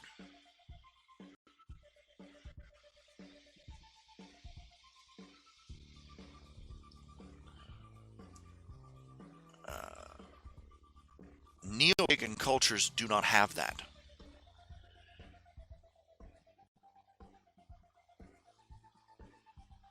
Uh, Non-Christian societies in general do not have that. If they believe in an afterlife, they generally believe in an afterlife that is as troubled as this world is.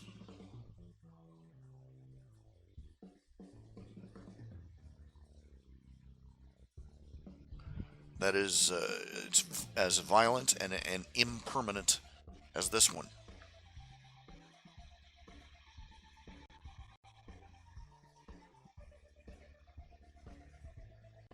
Christianity is having a slow progress in the Asian countries because of that. It is desperately, it's needed everywhere, but it's desperately needed there.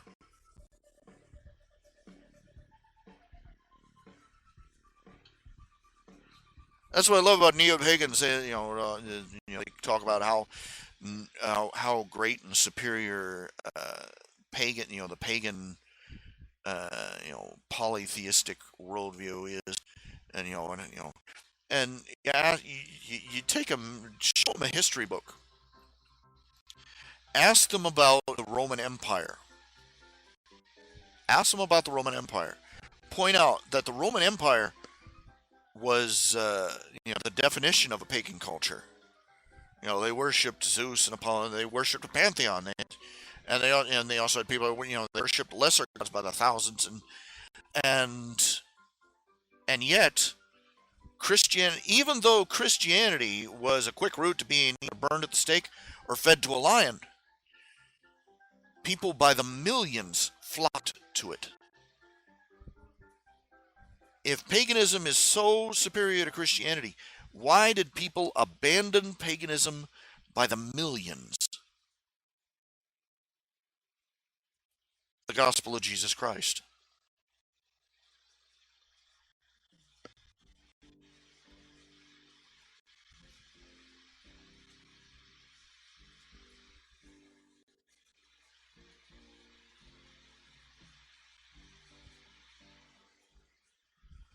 Of course, you're not going to get any intelligent response to that. You're going, oh, you're just being. But they'll think about it. Sooner or later, they're going to have to lie there at the dead of the night, looking up at the ceiling, and those thoughts are going to creep back into the head.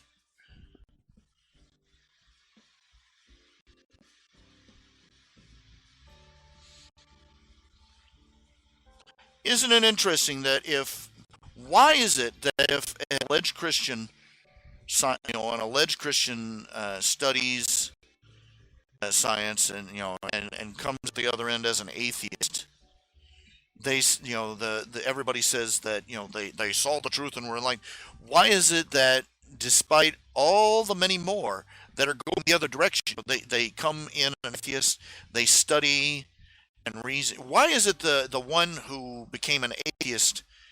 Why is it the person who became an atheist after supposedly studying all the evidence is considered rational, but the atheist who studied the evidence and became a Christian is ignored?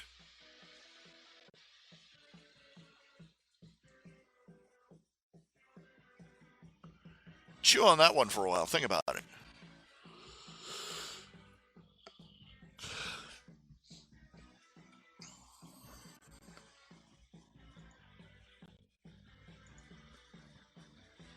Explosion!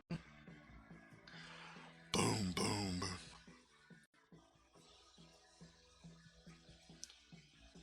Somebody pulled my finger. Ugh.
You know,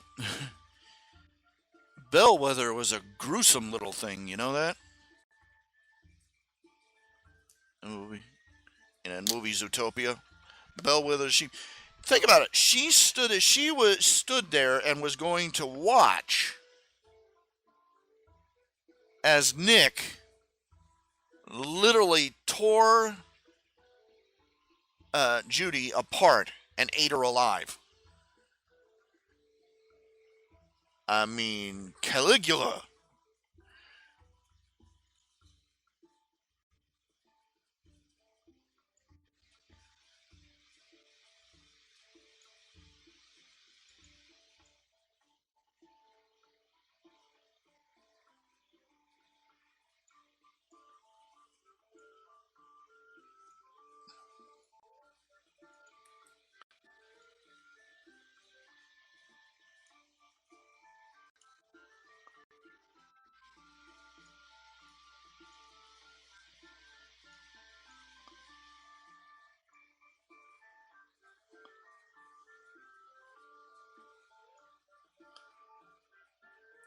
I also must express annoyance that none of the cops in Zootopia were armed. She didn't even have that. She didn't even have that tranquilizer gun that they showed her with in the trailer. All she had was a can of mace, fox repellent, fox repelling mace. I'm like, oh come on.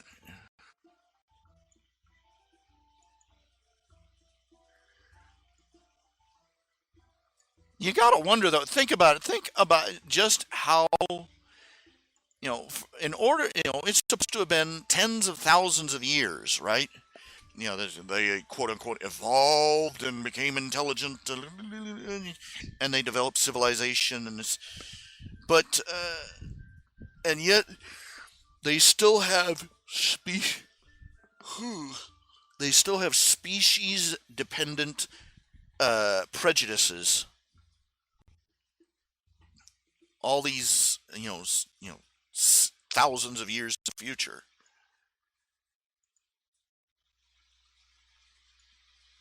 I would think that the stereotypes, rabbits fearing foxes, that a little too specific.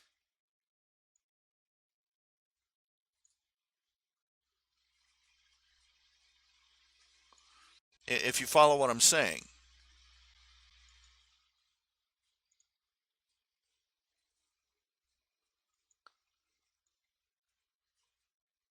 and the fact that rabbits are specifically afraid of foxes.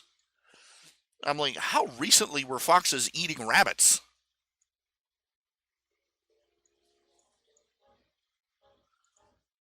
It would have to be within, fairly recent recorded history.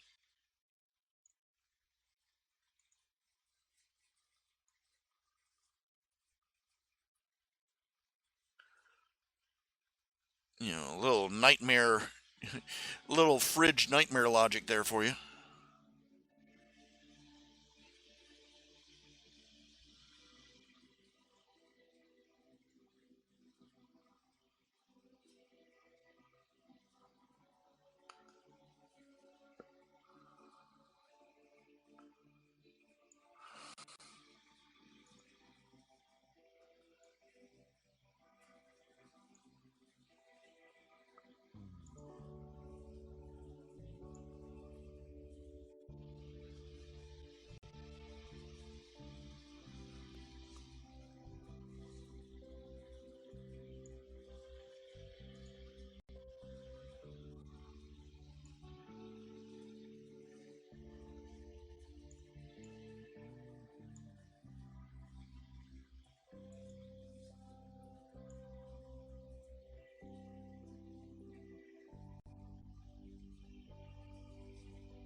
Oh yeah, I love My Hero Academia. I've only seen a couple of episodes. I really need to. I really want to see the whole thing.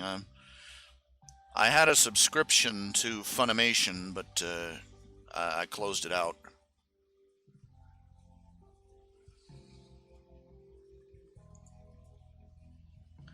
Netflix. You have to remember Netflix is sort of like the bargain basement bin. They have thousands of movies that nobody watches.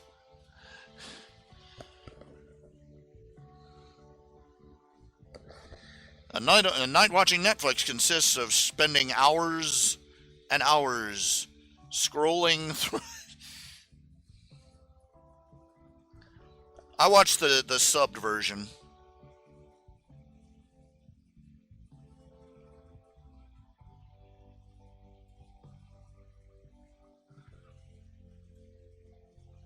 My Hero Academia is a really good one. It's sort of a revitalization of the concept of heroes.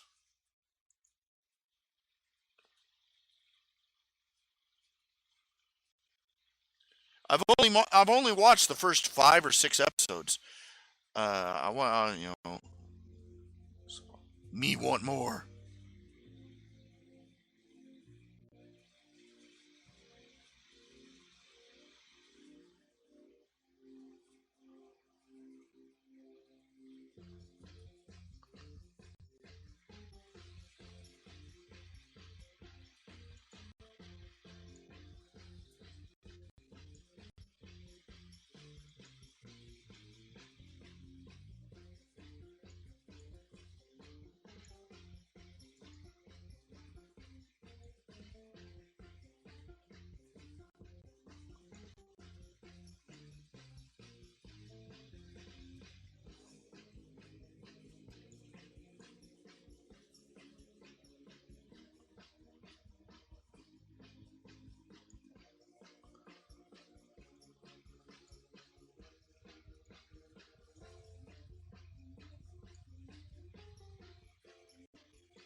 Eric Schwartz of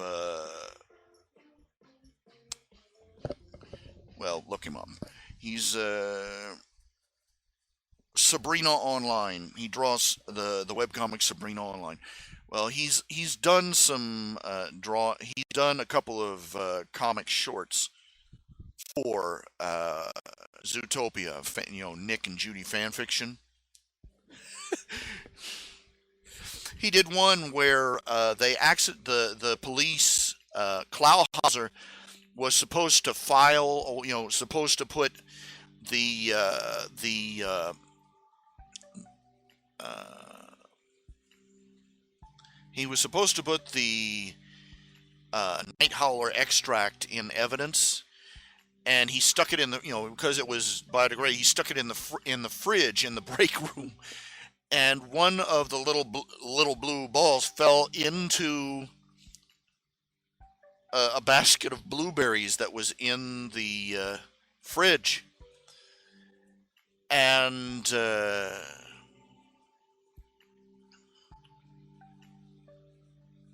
Judy accidentally eats it, and she manages to lock herself into the break room and panic phone Nick and let him know what's happening before she succumbs to it. And so all the cops are gathered outside, looking in through the window as berserk Judy is literally tearing the break room apart. And the rhino cop comes there. Go get the tranquilizers. I'll hold her. I'll go in there. I'll hold her while you trank her. And he says, "Are you sure about this?" And he says, "Come on, she's a little bunny. What's she gonna do to me?" He goes to the door and you hear, "Come here!" And screaming, yelling, smashing. He comes back out and he's torn all to shreds. He's got his back to the door. I did not think that through.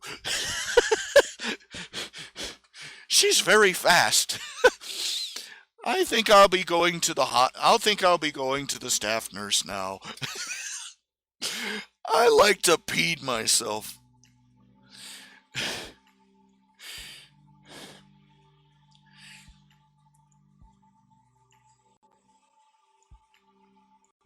He did another one where, where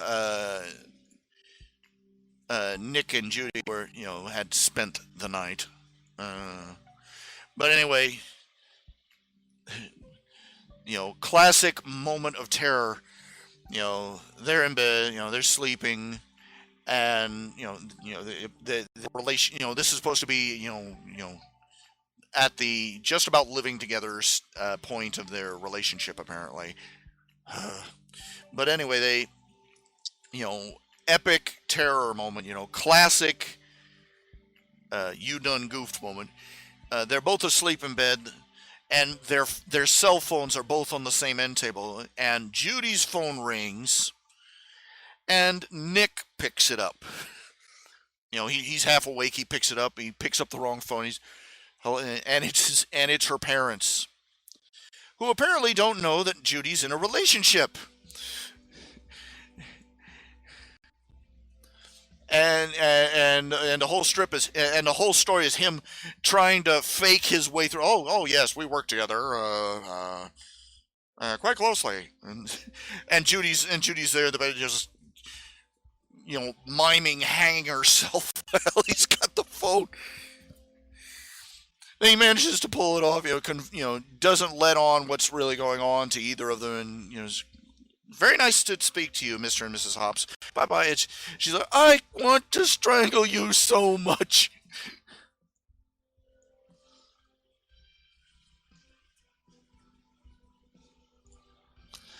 And they have a talk afterwards. You haven't told them yet. I'll tell them eventually, and eventually they have this.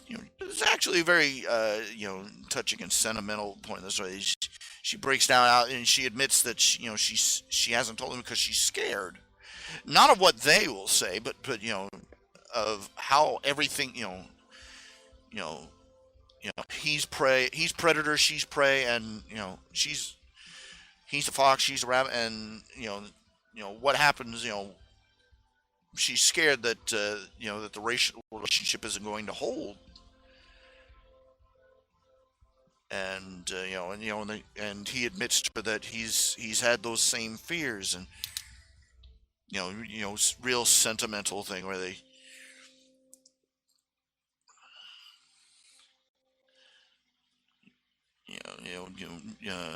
married couple admitting their fears to each other kind of scene. He's very Eric Schwartz, when he really writes, he really writes. And can really pull at your emotions.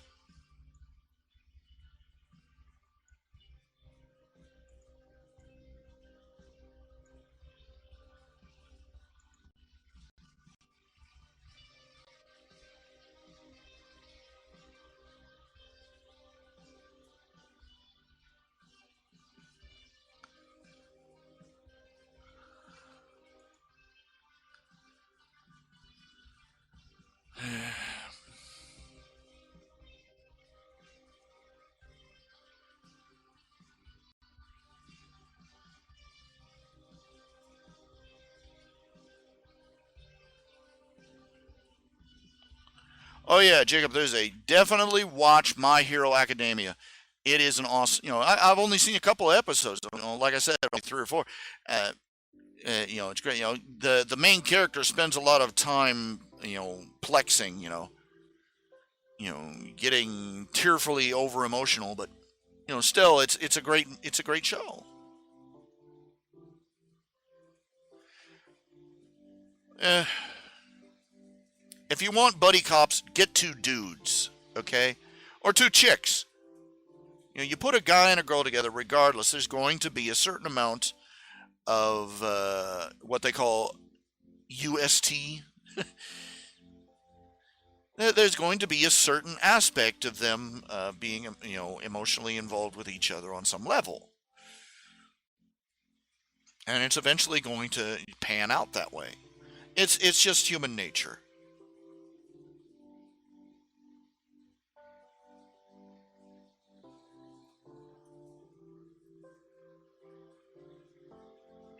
People tend to expect that. And besides, it's too much. They had too many points in the movie where they literally just bared their soul to each other, and cop buddies, buddies in general don't do that. They don't do the deep emotional, tearful bonding thing. Even chicks don't do that.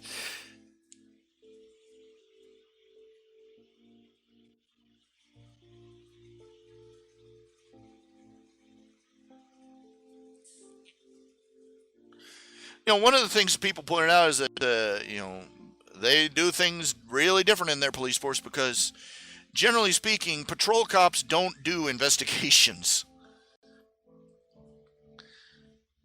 Of course, by all appearances, the Zootopia Police Department is grievously short-handed, or pawed, whatever. So they probably have no choice but to let to sort of diversify with that. I mean, you get one cop in a small town or too few. You're gonna have to double up on what people do.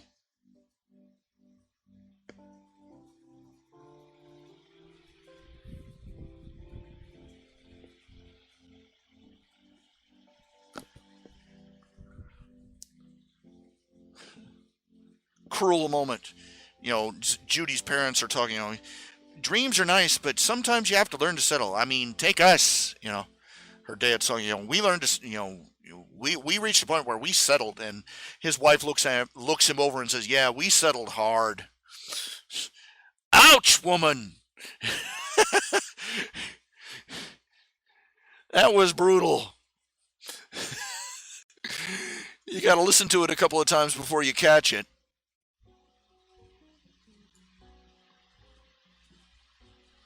Yeah, well, my point is that having a girl going into a crying confessional to a guy, that's not a buddy movie. Having a guy tell a girl he's only known a day about the most traumatizing moment of his childhood, that's not a buddy movie.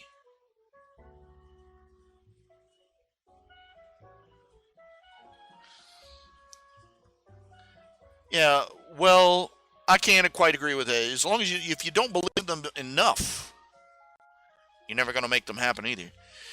Most people, millions of people spend their lives following a dream or chasing a dream and never quite reaching it. But can you really say that their life has been poorly spent?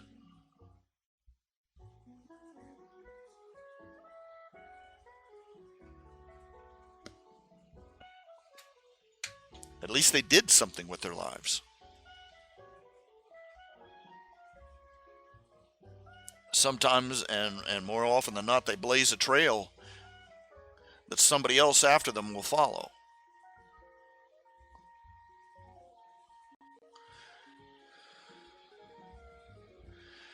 What gets me, the guy that does the Dirty Jobs TV show. He's had a lot of stuff to say. Like, and generally I agree with him. He's pointing out that people need to learn more practical things. They need to, they need to be willing to get down and dirty, willing to do, and that you shouldn't be, you shouldn't be ashamed of doing honest, hard, simple work. Building stuff, fixing things, digging ditches. If you're a ditch digger, take pride in the fact that you do a hard day's work. And that's his point. There are a million dirty jobs out there, and somebody's got to do them. But recently he said something I had to sort of take exception to. We need, he came out and said we need to give up this follow your passion garbage. Quit chasing your dreams, quit following your passions. And I'm like, okay. Uh,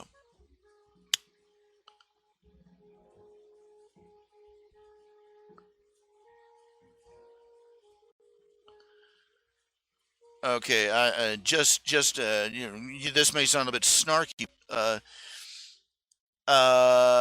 Maybe a millionaire.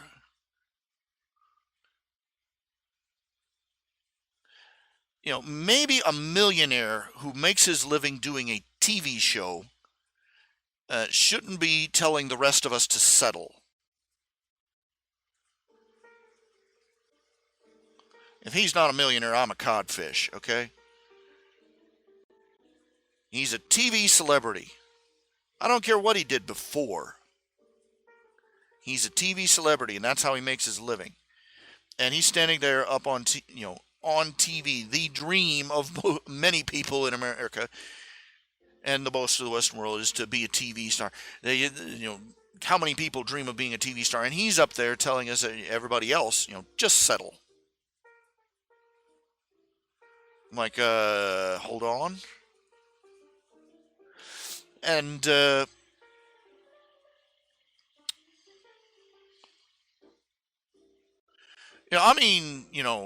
learn a trade. Learn a trade. I never learned a trade. I never really learned a trade.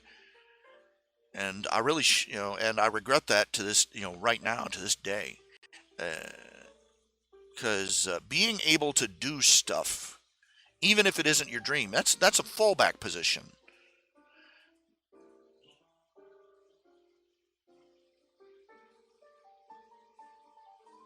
Doesn't mean you should stop chasing your dreams. That's why the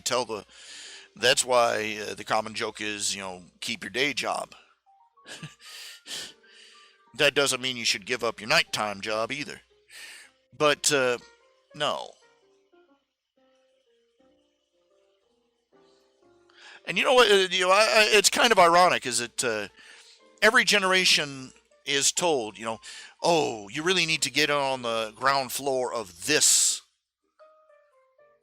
There's suddenly an upswing in jobs in, I don't know, coal mining, or data entry, or whatever. Oh, you really need to get into this.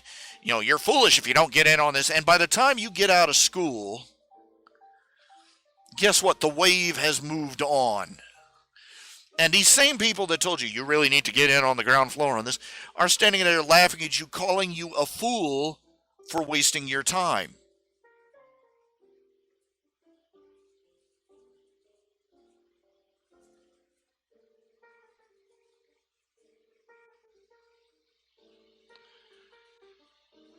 Come on,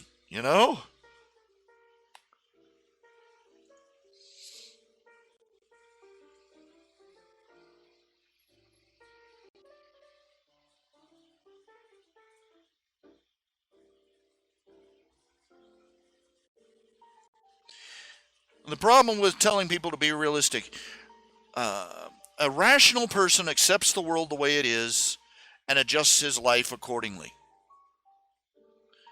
And lives his life according to what's, to the circumstances at hand. An irrational person demands to live better than that and forces the world to change to suit. This is often a problem, but at the same time, the consequence is that all progress is due to the irrational person.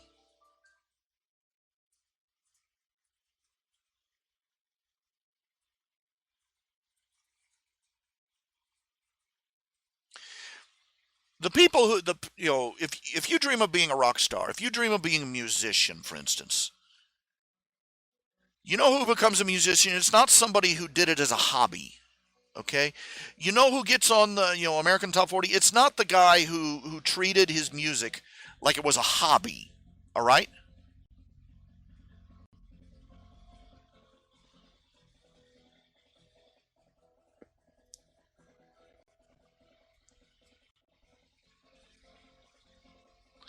Is the guy the guys at the top, they didn't get there by making their passion a hobby. They worked and they struggled and they sacrificed and they were driven by the passion that they had and kept those dreams even when they seemed utterly irrational.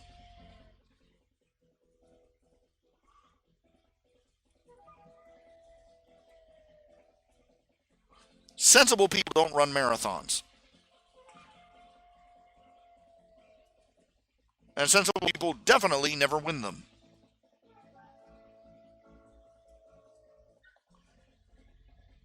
I love how people who are already obscenely successful get up there and tell everybody else how to sell.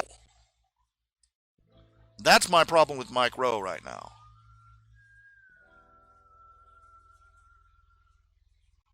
Yes, have skills and talents and have a way to at least earn an income. This is advice from a man who made way too many mistakes when he was young. Take this as from the horse's mouth. I done screwed up. I should have learned at least a trade of some sort. We have a black my mom's side of the family, we got a black sheep in the family. I won't even mention her name, but this person is more heartache and hair tearing than you can imagine. But he at least that this person at least has the common sense to have trade. He's a trained tractor trailer driver. He knows how to drive a truck, an 18-wheeler. He's done several other things. He's got some experience under his belt. He's bunged things up for himself incredibly. He's got problems, but he's still learned a skill.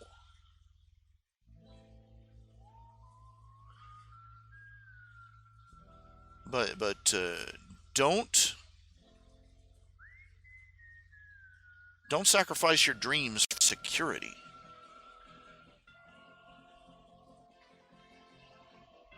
As hard as my life is, though, as many problems and mistakes as I have, even though I'm sitting here with my hat in my hand, begging for money so I can pay my electric bill this month, again. That's how it happens, I don't know why they just keep coming. These bills, this electric bill, it just keeps coming back every month, no matter what I do. But even though I'm in the position I'm in, I've got books. I've published books. I have fans of my work all over, scattered all over the world, literally. From here to Japan and back. Not many of them, but they're all over. I have print copies of my work sitting on my bookshelf here at home. And when I was a child, that was only a fantasy. It was only a dream.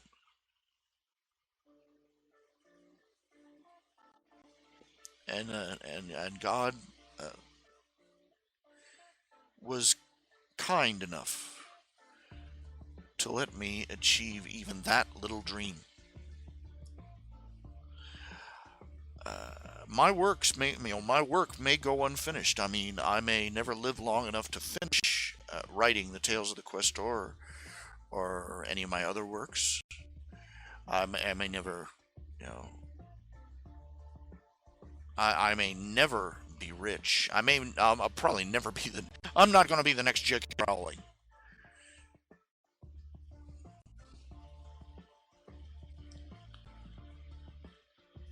But I've been blessed. I wouldn't have gotten where I am if I had followed the rational course.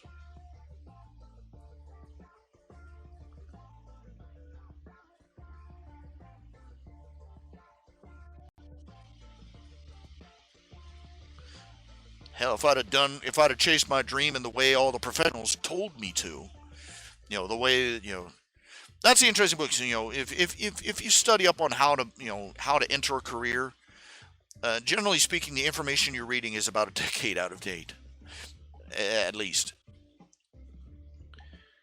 If I did things the way the pros kept saying that it should be done, I would still be mailing out Xeroxed copies of samples of my drawing work to various syndicates and publications, begging them for the glorious privilege of earning them piles of money.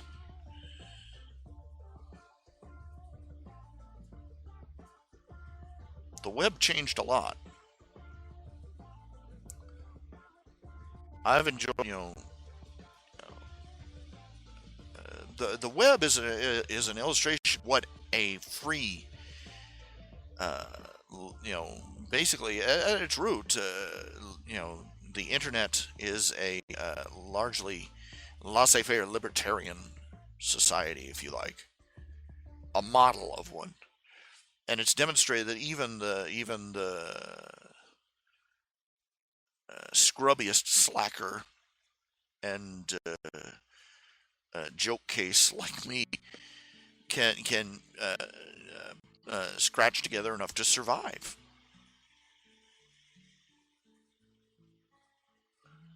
50 years, I've published, granted their collect graphic arts collections, otherwise known as comic strip books, but I've got stuff that I've published, fan works, granted, as well. But 50 years ago, that would have never happened. Nobody would have ever seen my work. If I was lucky, I might have gotten my comics published in some little local weekly paper that nobody ever read. Or maybe I would have,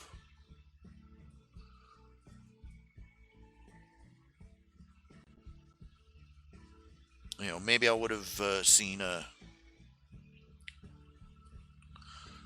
maybe I, a fanzine or something, that never made it out of a particular neighborhood.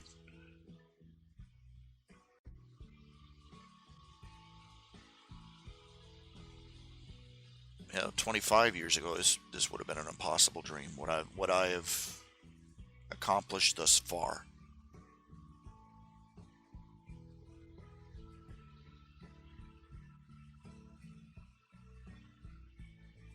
I would like to make what I accomplish to be something that is truly blessed of God. That is something eternal.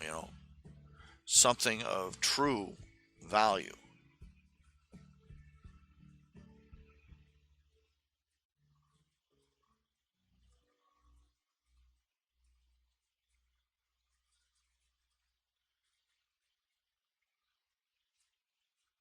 Though, pleasure and happiness, bringing a smile to people's faces, that's a valuable thing too. I've always felt.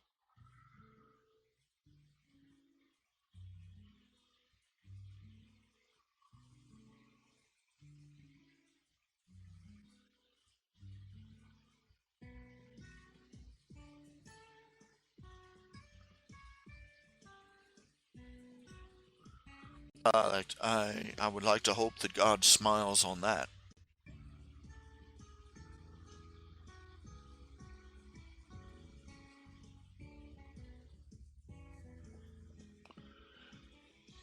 But I would not have accomplished what I have if I'd have been rational about it.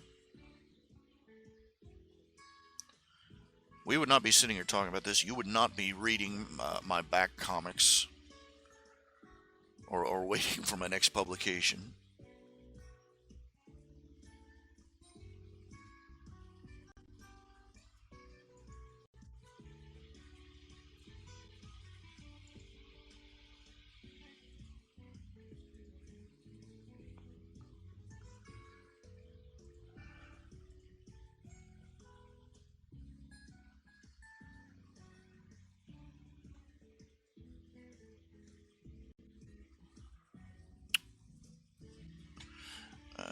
There would be no nip and tuck. No, none of my comic strips would exist. I don't know what I'd be doing for a living. because I've been doing this so long. I can't even, literally cannot even imagine myself doing anything else.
And it's a little disturbing, is one of the things that our educational system was designed for. The public schooling system, as I've been preaching since I don't know when, the Prussian model school system, which our entire society runs on, was designed by a man who he was basically saying he wanted people to settle. He wanted, his promise was is that the underclasses would not be too educated. They wouldn't get, so that they wouldn't get too ambitious.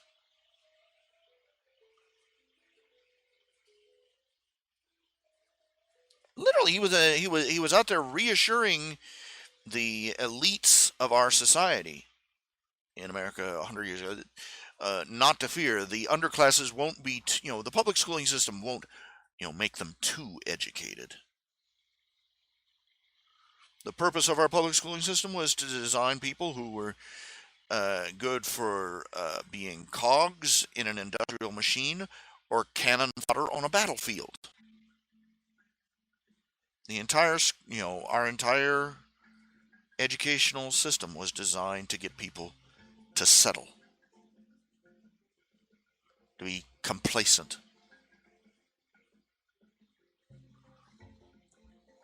Our society has been full of independent, educated, successful people in spite of, rather than because of, the forward thinking of our educational system's designers. There are good school teachers out there, but that's because without exception, it's because they buck the trend. They go against the grain. They fight against the system rather than with it and for it.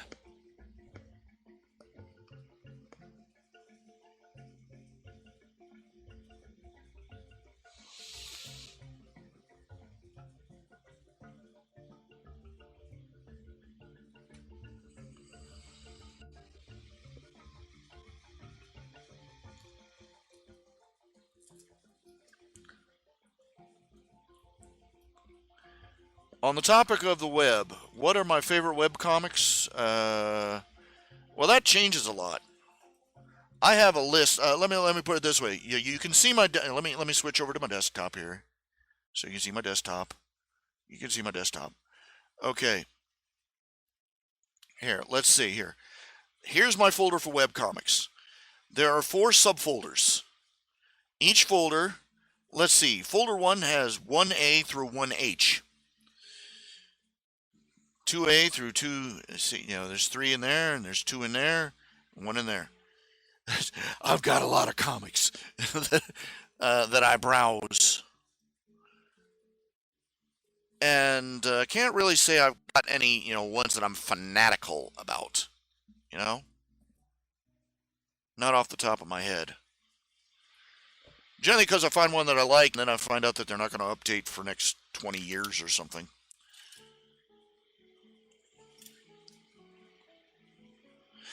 Speaking of which, Nip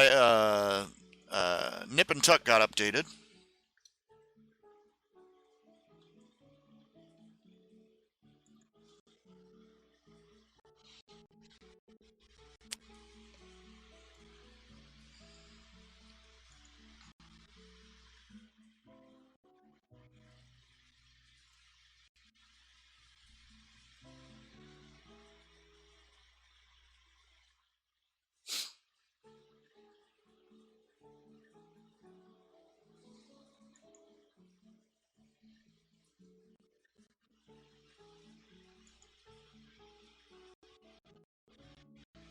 The most recent one, I don't know. Joke sort of falls flat.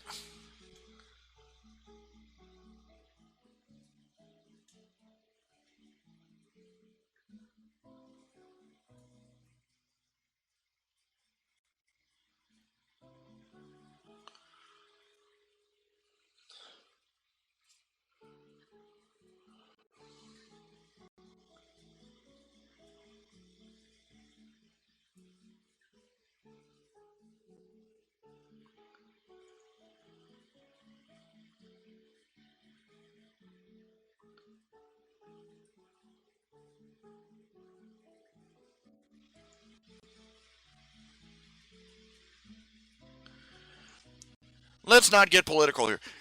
I've addressed that issue. They say never talk about politics or religion at the dinner table. Apparently, you're not supposed to talk about them anywhere else. But may I point out that pretty much every topic could be categorized. Every topic of discussion could be categorized under one of those two. One of those two headings. Every topic. And if it doesn't seem political or religious at first, the conversation will eventually devolve to that. By nature. Not because of any lack of attention on the part of the people, but by the nature of the topic itself.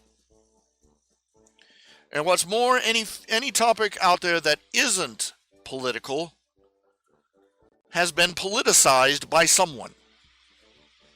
Likewise with religion. Let me put it this way: one of the jokes in the audience was, the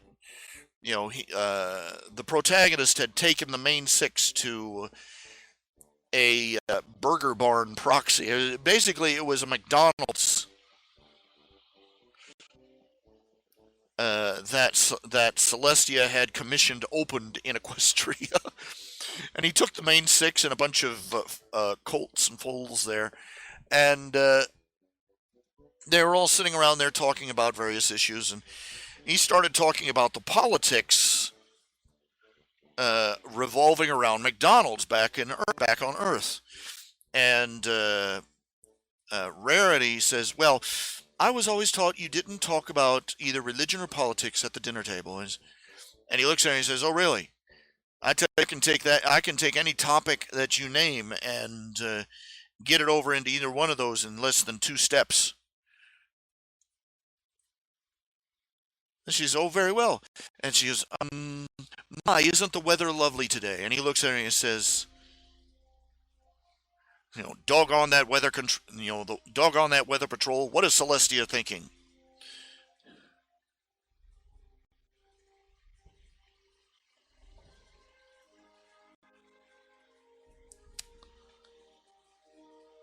Why is Kestrel shown twice on the Quester banner? Uh, because the guy that made it just decided it looked good.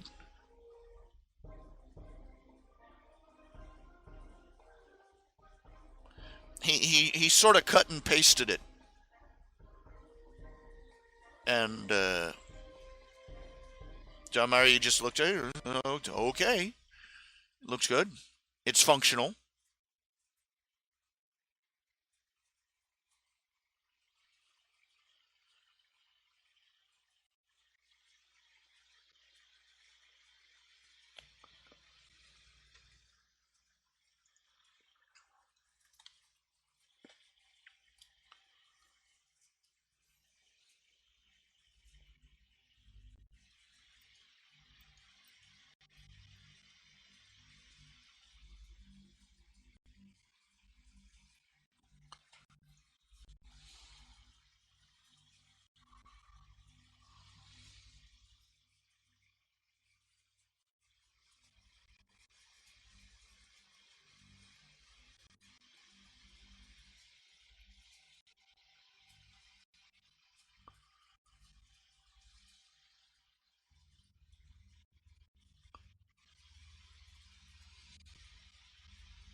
Drawing Nick's face here. I was thinking of a fan comic I saw. Showed Chief Bogo comes out, and he's in there, and he looks over and sees Fox. He sees Nick Wilde sitting there with that smug, sly expression on his face, and Bogo's just thinking every morning I come out here and I see him, and he's got that same smug, same smug and sort of, I can't stand him.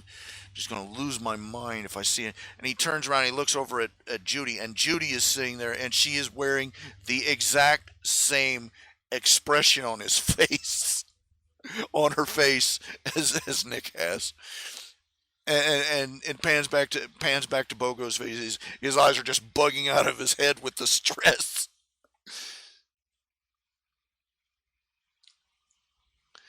I was like, fans are brilliant, Fans can be brilliant in where they take an idea. They can be horrible, but they can be brilliant. Yeah. Now,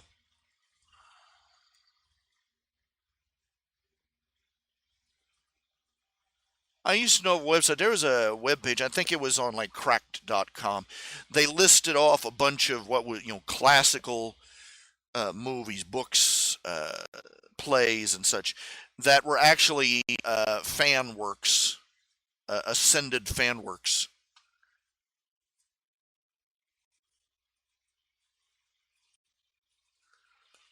They're just generally illustrating the contribution of fan work to uh, art, literature, culture in general.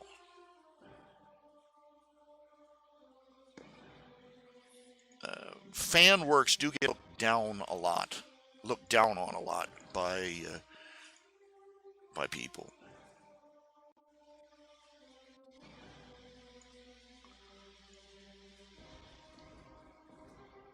and they don't really realize how many of the quote unquote truly great original works of art were actually started out as fan fiction or were influenced by fan fiction or are subtly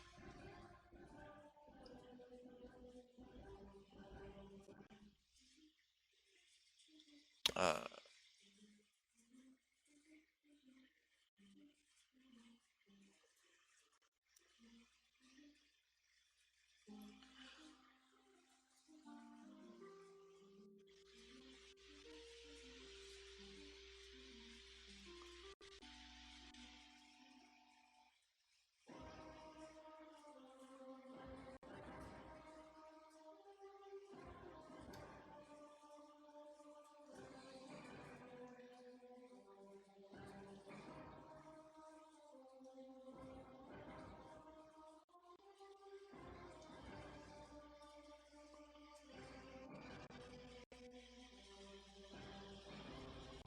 hmm,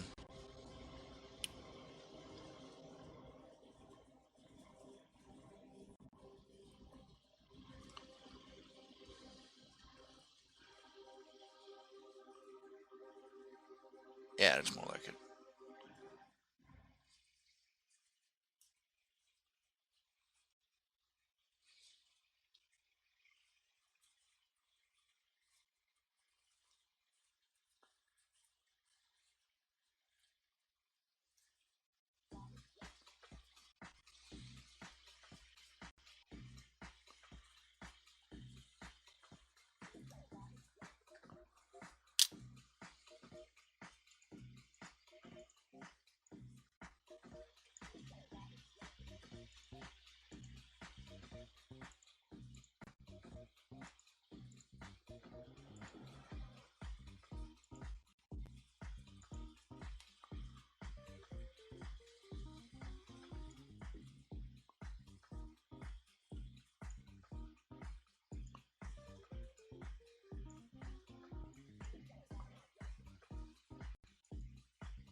Yeah.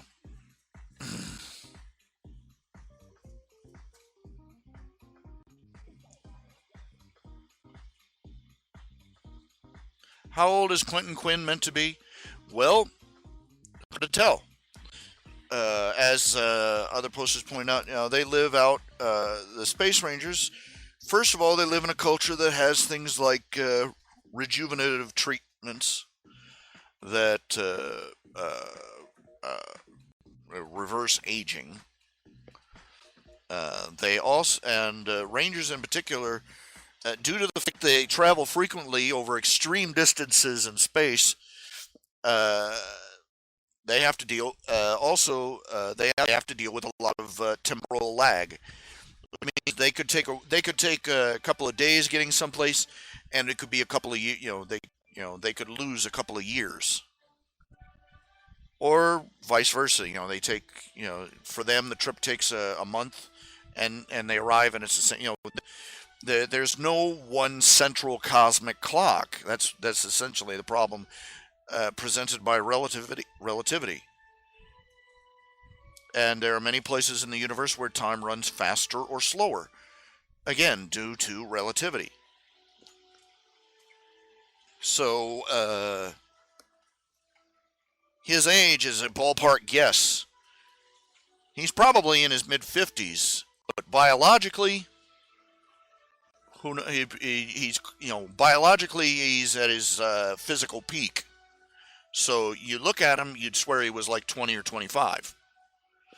But he's probably been at his job at least twice as long as that.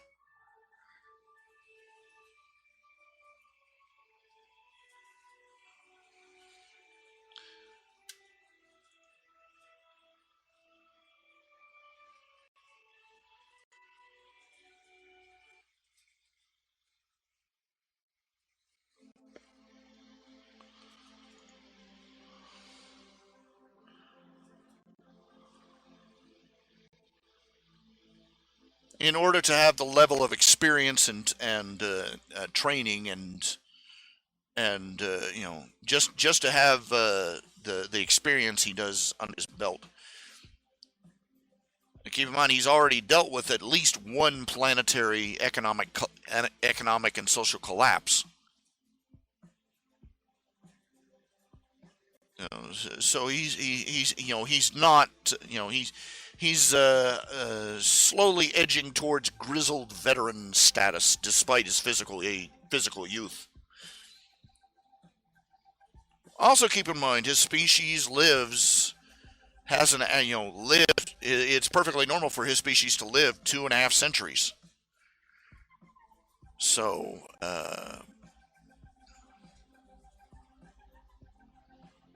After reaching physical maturity at and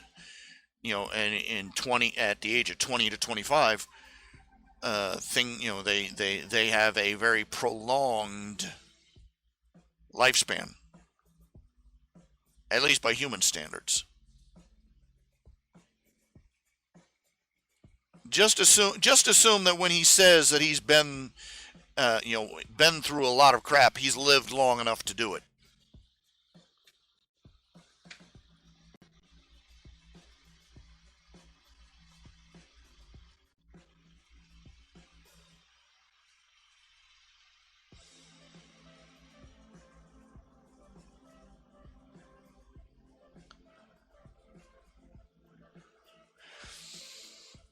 It's not like he's it's the temporal, it's not so extreme that he travels for a day and when he comes out the other side it's 100 years in the future or anything, like nothing like that.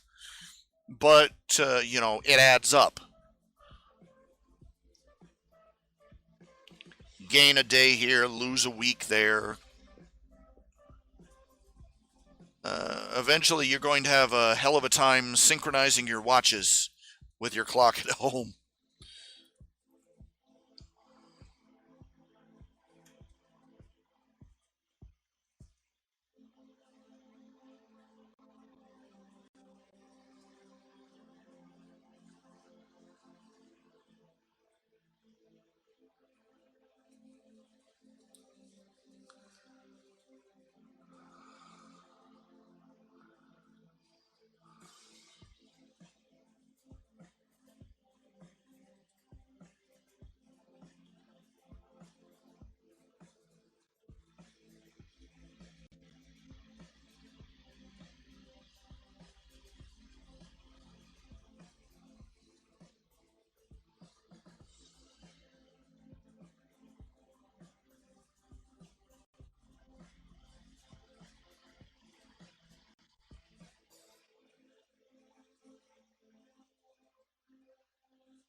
Sounds like rain's coming in.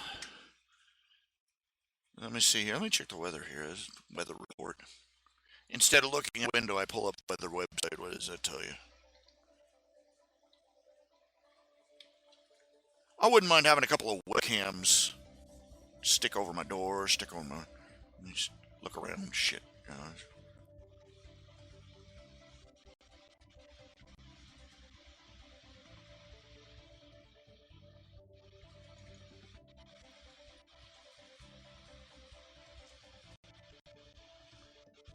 Well, according to this, it's partly cloudy.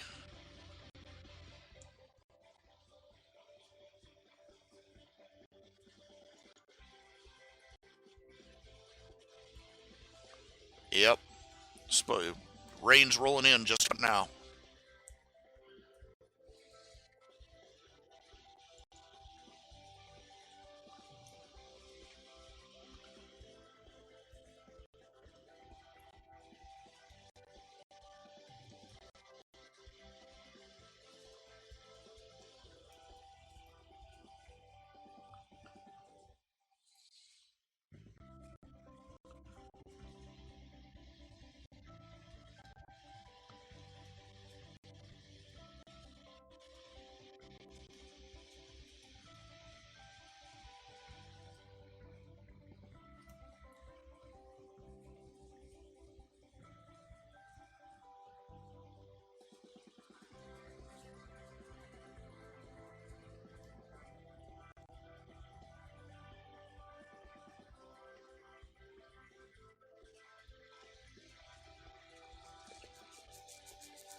Okay, it is 11:30. I am sorry, I did get a late start tonight. I fell asleep at my keyboard. I'm going to call it a night. I've got some places to go, people to see, things to do. Or at least I'll do them once the rain stops.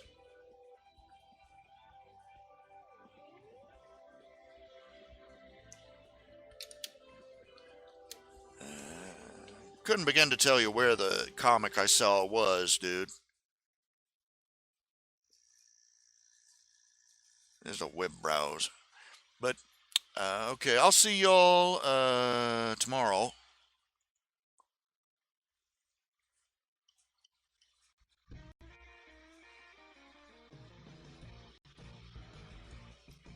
I'll pick up where I left off.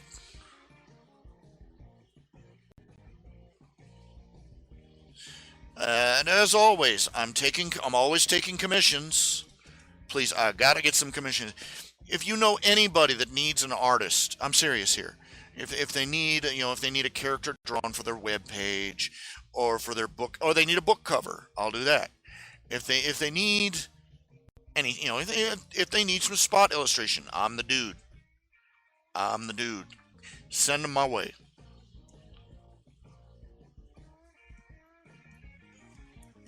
We'll hack out a deal.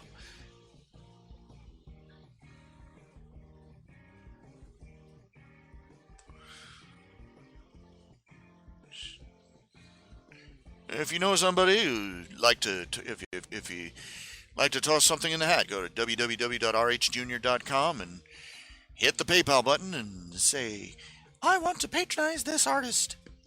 And just drop a little cash in. And a little bit helps.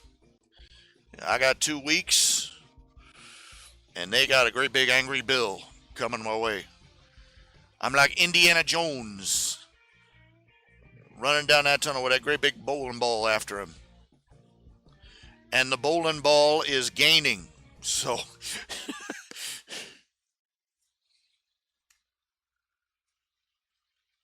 dun, dun, dun, dun, dun, dun, dun. Ah!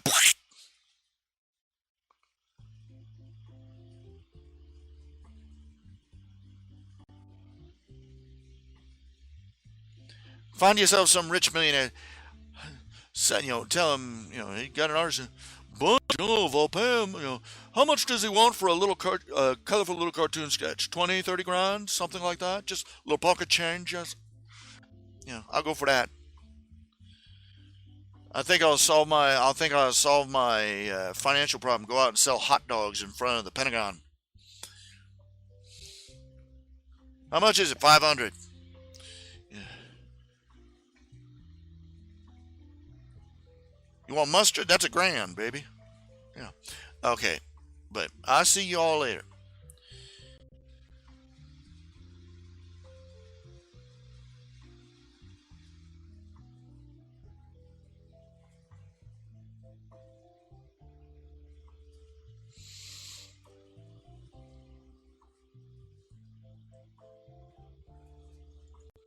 This has been Spleen Squeezins. You love me. You know it.